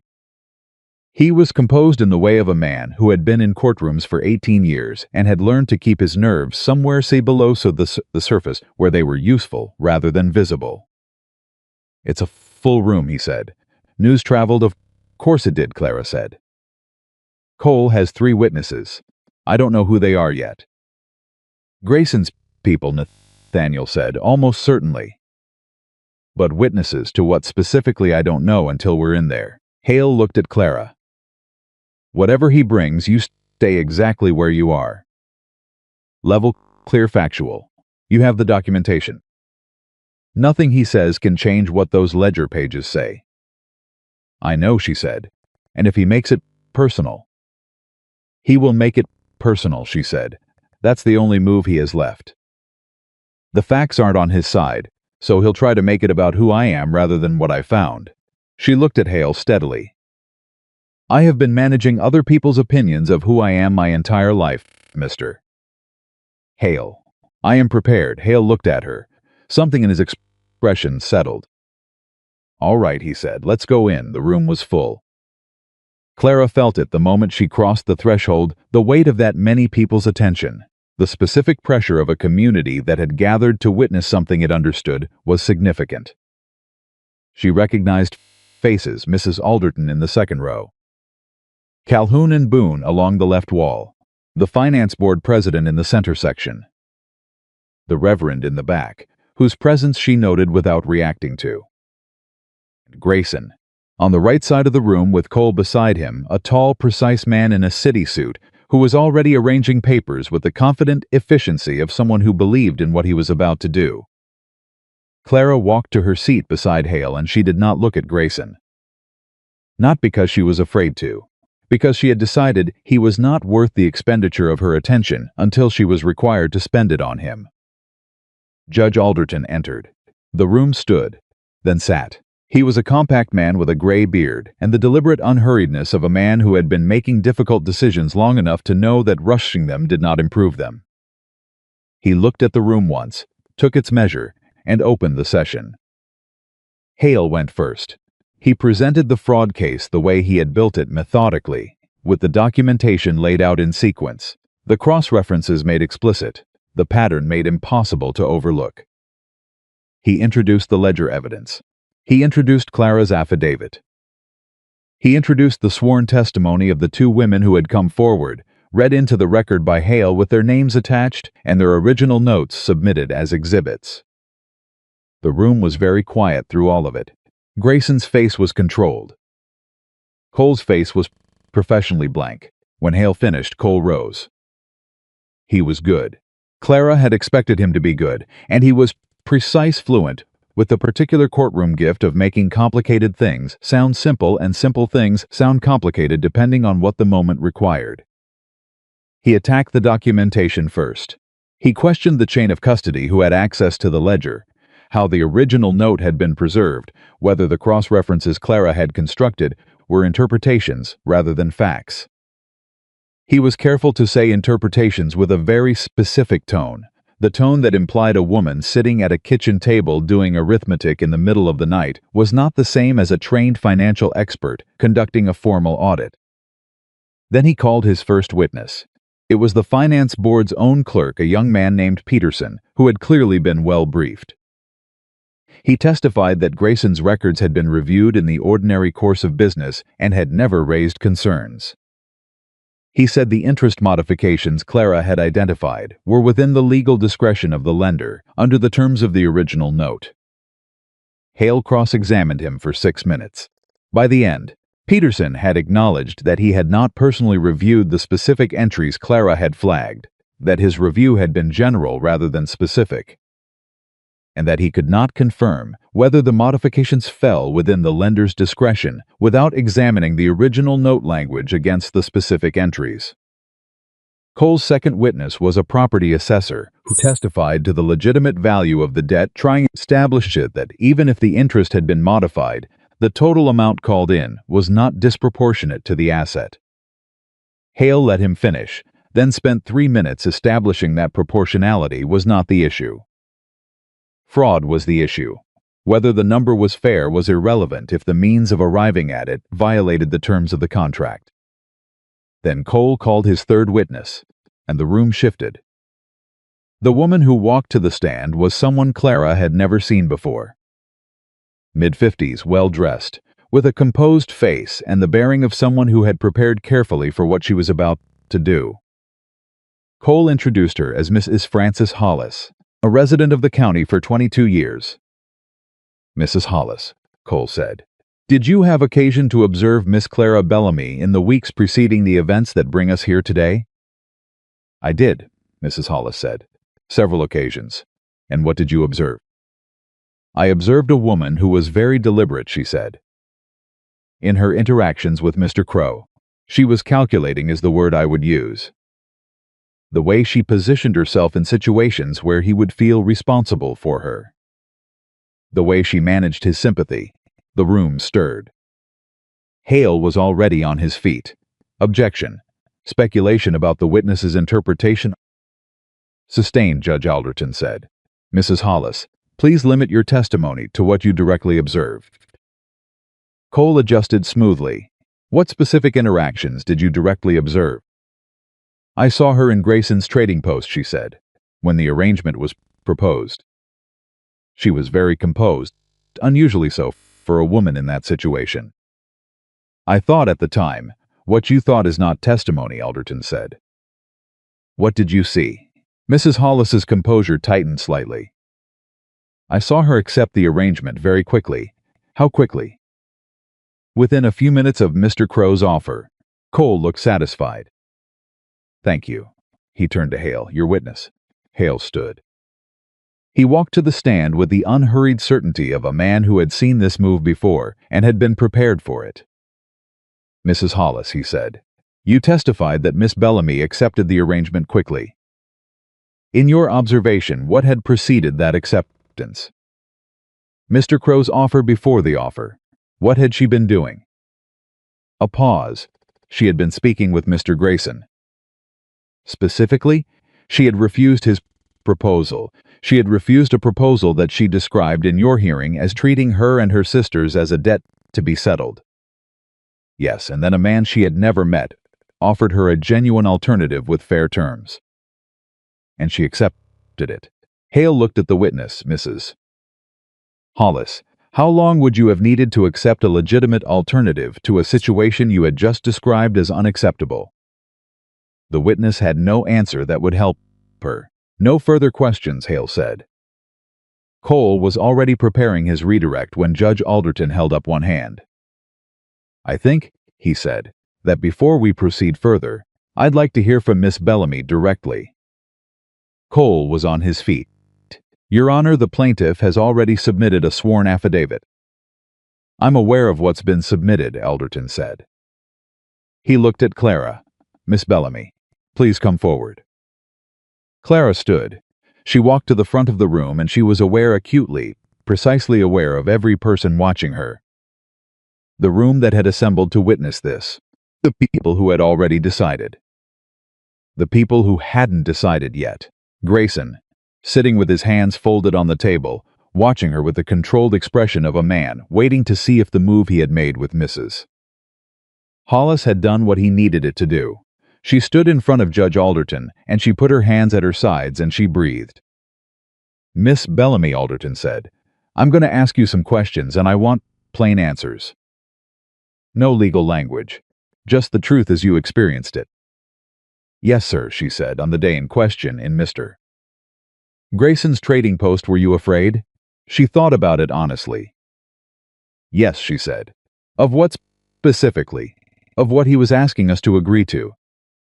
And of what would happen to my sisters if we didn't. And when Mr. Crow made his offer, what did you think? I thought it was either the best thing that had happened to my family in 3 years, she said, or a different kind of trap. And I couldn't tell which. A murmur in the room. Alderton did not respond to it.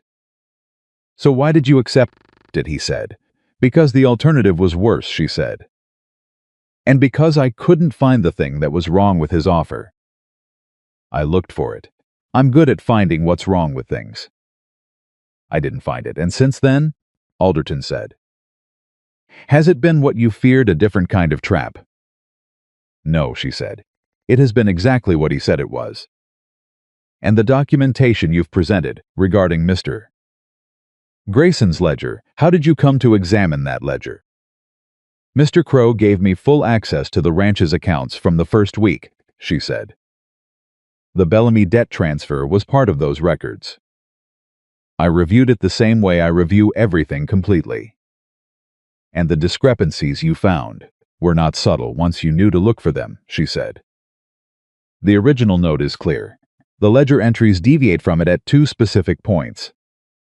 I don't have legal training, but I have managed financial accounts for 3 years under difficult circumstances, and I know what a number that changes without authorization looks like." Alderton looked at her for a long moment. Then Cole rose. "Your Honor, if I may, I have one question for Miss Bellamy." Alderton nodded. Cole approached. He was unhurried, professional, and Clara watched him come and prepared herself for the specific angle she had been expecting, since Hale told her Cole would try to make it personal. "Miss Bellamy," Cole said, "you've described yourself as someone who looks for what's wrong with things. Someone who reviews accounts completely. Someone who is, by your own description, very careful and deliberate." He paused. "Would you say those qualities served you well in this situation?" "Yes," she said. "And would you say those same qualities might lead a person to construct a case, to look at a set of numbers and find the interpretation that serves them best, rather than the most accurate interpretation?" The room was very still. Clara looked at him. She held his gaze for exactly long enough. "Mr. Cole," she said, "I brought the original note and the ledger entries, and I showed the discrepancies to a lawyer, to a judge, and to this room. I have not asked anyone to take my interpretation. I have asked them to read what is written." She paused. "If Mr. Grayson's records are accurate, that should be easy to demonstrate. He has the original documents. He has 18 years of records. He has an entire office of papers." She looked at Grayson for the first time since she had entered the room directly, without flinching. "All any of us need him to do is show us a note that matches his ledger. That is a simple thing, for an honest man." The silence in the room was the loudest thing Clara had ever heard. Grayson's face did not change, but his hands, which had been folded on the table, moved. One small involuntary adjustment. Clara saw it. She believed Alderton saw it. She believed half the room saw it. Cole said no further questions and sat down. Alderton looked at the room. He looked at the documents in front of him. He looked at Clara, still standing. "You may be seated, Miss Bellamy," he said. She sat. Alderton took 20 minutes. He reviewed the submitted documents at the bench, with the focused attention of a man who was not performing deliberation but actually doing it. The room held its breath in the particular collective way that rooms do when something real is being decided. Grayson's table was very quiet. Hale's hand was flat on the table beside Clara, not touching her, but present. Then Alderton looked up. "I have reviewed the documentation submitted by the plaintiff," he said, "including the original note, the ledger entries, the affidavit of Miss Bellamy, and the sworn statements of the 2 additional witnesses. The discrepancies identified by Miss Bellamy are present, verifiable, and consistent across multiple entries. They represent modifications to the terms of a signed note that were made without the signatory's knowledge or consent." He paused. "That is fraud. It is not ambiguous, and it is not a matter of interpretation." Cole rose. "Your Honor, Mr. Cole, your client has the opportunity to produce documentation to demonstrate that these modifications were authorized under the original note terms. I have not seen that documentation in anything submitted to this court." Alderton looked at Grayson. "Mr. Grayson, do you have such documentation?" The room waited. Grayson looked at Cole. Cole looked at his papers. A very brief exchange, almost invisible. Clara caught it. "Your Honor," Cole said carefully, "my client would need time to retrieve." "Mr. Cole," Alderton said, "your client has had 3 weeks since the initial filing and a week since the detailed documentation was submitted. If such documentation existed and could be retrieved, I believe it would have been retrieved." He set down his pen. "The fraud claim is sustained. I am ordering a full review of Mr. Grayson's lending records by the County Finance Board, with authority to examine all notes issued in the past 15 years.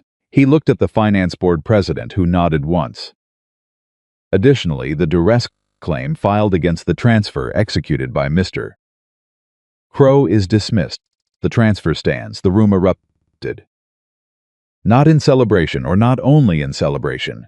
In the complicated, multi-directional way that rooms erupt when something large has just shifted, and people are still deciding what it means for them. Clara heard voices, multiple conversations igniting at once, and she sat very still in the middle of it and let it happen around her. Hale's hand moved from the table to her arm, one brief press. "Miss Bellamy," he said. "Just that." She looked at him. "You did it," he said. "We did it," she said. "No," he said. "I filed papers. You built the case." She didn't have a response to that, so she accepted it, which was itself something new, the ability to accept being given credit for a thing she had actually done. Nathaniel was beside her before she had fully processed that the hearing was over. She felt him before she saw him, that particular quality of his presence that she had learned to recognize in the past 4 weeks without entirely meaning to. He sat down next to her in the vacating row, and for a moment neither of them said anything. Then he said, "You looked at him, Grayson, when you said for an honest man." "You looked right at him." "I know," she said. "That was the moment," he said. The whole room felt it. She looked at her hands in her lap. "I've been not looking at him for 27 years, she said. Every man like him. Every room full of people who had already decided. I've been managing my own visibility my whole life, staying small enough to avoid the worst of it, staying useful enough to justify my presence." She paused. "I decided in that chair that I was done with that." Nathaniel was quiet for a moment. "Good," he said. It was a single word, and it carried the weight of everything he had been saying sideways for 4 weeks, and she heard all of it. "Nathaniel," she said, "yes, you said you'd ask me again when it was over." He went very still. "It's over," she said. The room was still clearing around them, voices, movement, the shuffle of a community reorganizing itself. Grayson had already gone, Cole beside him, both of them moving with the contained urgency of men who had a great deal to manage in the immediate aftermath of losing. The finance board president was speaking to Hale in the corner. Mrs. Alderton had found Dora and was saying something that made Dora press both hands over her mouth. May was standing near the back wall, watching her sister, and when Clara glanced at her, she gave the smallest nod, the same nod Dora had given in the trading post that first day, almost invisible, but Clara had always caught it. Nathaniel turned in his chair so he was facing her fully. He was not a man who performed moments. He was not going to make a speech or construct something elegant. She had known that about him for 4 weeks, and she was grateful for it. "Clara Bellamy," he said, "I would like to ask you plainly, with no arrangements attached and no tickets and nothing owed on either side, whether you would consider staying. Not on the ranch. With me." He paused. "Whether you would consider building something here that is yours as much as it is mine. In every way that matters." She looked at him. She looked at him the way she looked at everything, completely carefully, looking for the thing that was wrong. She didn't find one. She had not found one in 4 weeks of looking. "Yes," she said, "I would consider it." Something moved across his face that was not like anything she had seen there before. Not the contained, quiet expression she had come to read so carefully. Something more open than that. Something that had been held back a long time and had just been given permission. "That's enough," he said. "That's more than enough." "Don't thank me yet," she said. "I have conditions." "Of course you do," he said.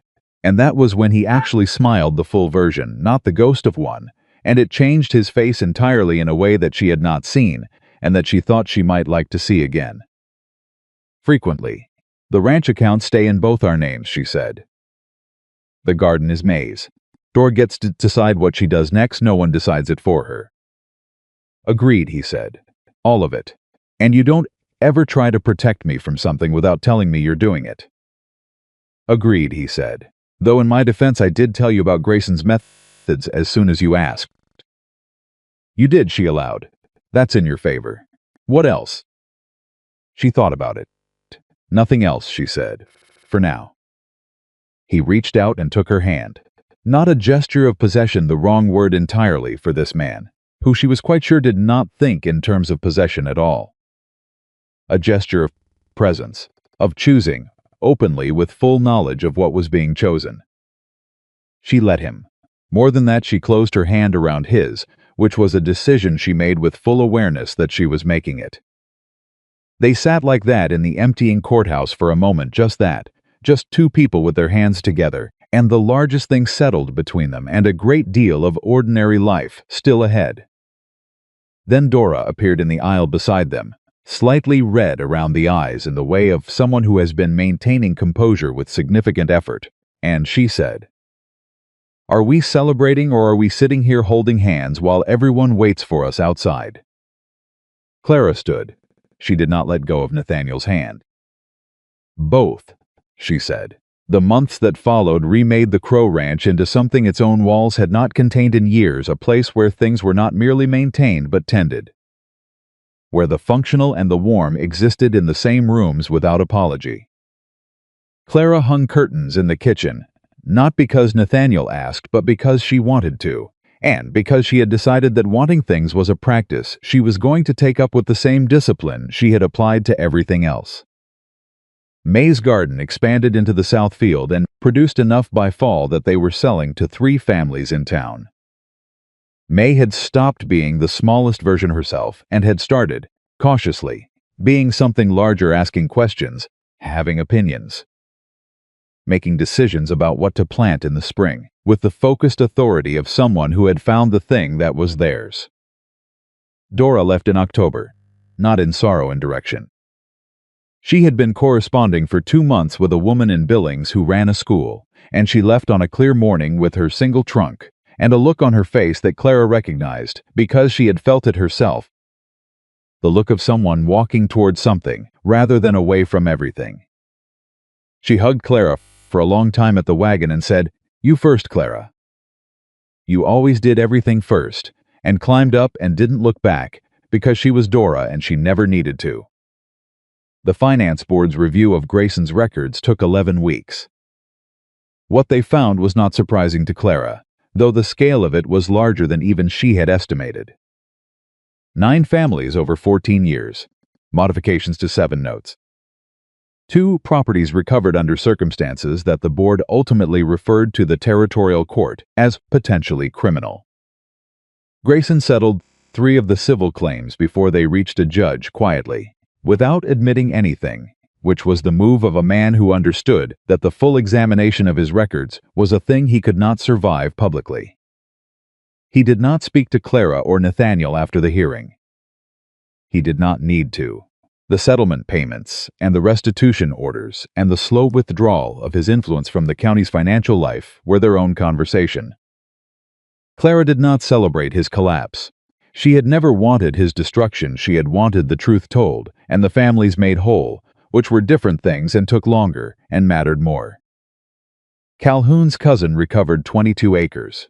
The unsigned letter woman whose name Clara eventually learned was Ruth Harmer got back the deed to her original property, which she promptly signed over to her son, who had been farming it all along and hadn't known the ground under his feet wasn't legally his.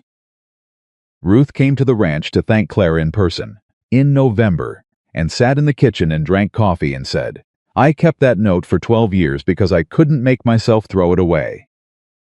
I didn't know why. "You knew something was wrong," Clara said. "I knew," Ruth said. "I just didn't know what to do about it alone." Clara refilled her coffee. "You weren't alone," she said. "You just hadn't found the room yet where the right people were standing." Nathaniel proposed in December. He did it the way he did everything, without performance, without engineering a moment, in the middle of an ordinary Tuesday evening. They were at the kitchen table. She was going over the spring cattle figures. He was mending a piece of harness that had been giving him trouble. The lamp was lit. May was in the garden room pressing herbs. He set down the harness and said, "Clara." She looked up. "I'd like to marry you," he said. "I've thought about it since October, and I've decided that there's nothing I want more than to spend the rest of my life in rooms with you." He paused. "You don't have to answer now." She looked at him.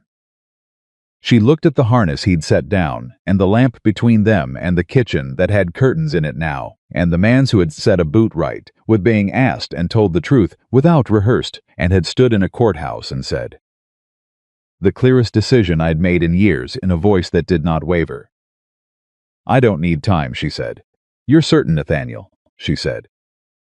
I spent 27 years being told I wasn't worth choosing. I spent 4 weeks determining whether you were the kind of man I would choose if I had the choice. She held his gaze. I've been certain since November. He looked at her across the kitchen table, and the lamp between them made everything warm, and the Montana winter pressed against the windows, and the curtains she had put up held the cold out, and inside the house it was the specific warmth that comes.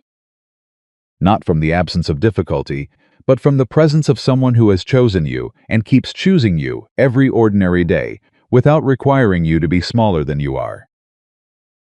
November. The 14th, she said. You came in from the north pasture, and you were cold, and May gave you her scarf without being asked, and you wore it without embarrassment, and you thanked her, like it was the most natural thing in the world. She paused. I thought that's the man I want. He was quiet for a moment. Then he said, May's scarf, she confirmed. He reached across the table and took her hand, and she gave it to him, and that was that.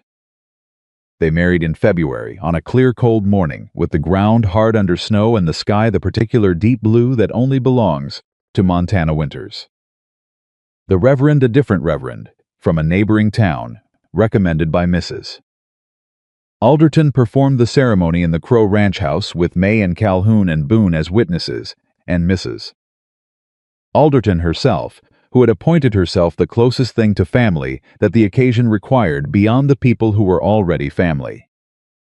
Clara wore her mother's dress, let out and taken in and altered in the places that needed altering, until it fit the woman she actually was rather than the woman it had been made for. She had spent 2 evenings doing it by lamplight, with May handing her pins, and it had been the most significant sewing she had ever done. When Nathaniel took her hand at the front of the room, she looked at him and felt nothing that needed translating. Not wonder, not disbelief, not the careful, hopeful uncertainty of someone who still couldn't trust that the good thing was real. Just the clean, solid, unambiguous feeling of a woman standing exactly where she chose to stand, with her eyes open, having chosen it fully. The Reverend said the words. They said the words back. And that was that. Spring came to the Crow Ranch the way it always came to that valley fast, then all at once the way hard times had come once but would not be the defining weather anymore. The garden went in early because May had been planning it since January. The cattle weight was up.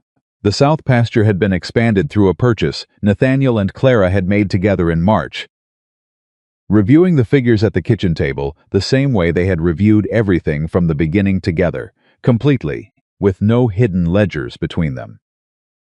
Families began coming to the ranch that spring, not formally, not in the organized way of town meetings or church visits, but in the particular organic way that communities move toward places that have earned their trust. A neighboring rancher's wife came for advice on the kitchen garden. A family from the East County came to buy 2 of May's herb starts. A young woman from town 19. With the specific expression of someone carrying a difficult situation she doesn't know how to name came one afternoon, and sat with Clara in the kitchen for 2 hours, and left looking different from how she had arrived. Clara did not know how to explain what she offered those women. It was not advice, exactly, and it was not counsel in any formal sense. It was something more like the thing she had needed and had not found until a man walked into a trading post and saw her standing straight in an impossible room. The experience of being looked at completely and found to be enough. She gave that, freely, without thinking of it as giving, because it had stopped feeling like something she was choosing to provide and had simply become the natural extension of who she was now that she was not required to be smaller than that. Nathaniel watched it happen and said nothing, except one evening in June when they were sitting on the porch in the long summer light. You've become the person this county needed. The county needed a lot of things for a long time, she said. Yes, he said, but you're the one who showed up. She looked out at the valley, the cattle in the pasture. The garden May was still working in the fading light, the mountains holding the last of the gold at their peaks. She thought about a cracked mirror, and a brown prairie dress, and a trading post, and a man who had looked at her first. Nathaniel, she said, I want you to know something. He looked at her. "I know that I was hard to reach," she said. "In the beginning. All of it, the watching, the testing, the conditions, the way I held everything at a distance while I checked it for the place where it would hurt me." She paused. "I want you to know that wasn't about you." "I know," he said. "It was about every room before yours," she said. "Every person who looked and decided. Every year of being managed and tolerated and assessed and found lacking before I opened my mouth." She looked at him. "I brought all of that in when I walked through your door." "I know," he said again. "And you waited," she said. "I wasn't waiting," he said. "I was watching. There's a difference." He looked at her. "Watching is something you do when you're interested. Waiting is something you do when you're patient. I was never patient with you, Clara." I was fascinated. She looked at him for a long moment. Then she said, "I love you," which was the first time she had said it entirely without conditions or caveats, or the protective hedging of a woman who had learned to insure herself against loss before the loss happened. He did not perform a reaction. He did not make a speech. He looked at her with the full, complete attention she had first felt in a trading post 6 months ago, and which had not diminished a single degree since, and said, "I know." "I've known for a while." "And you didn't say anything?"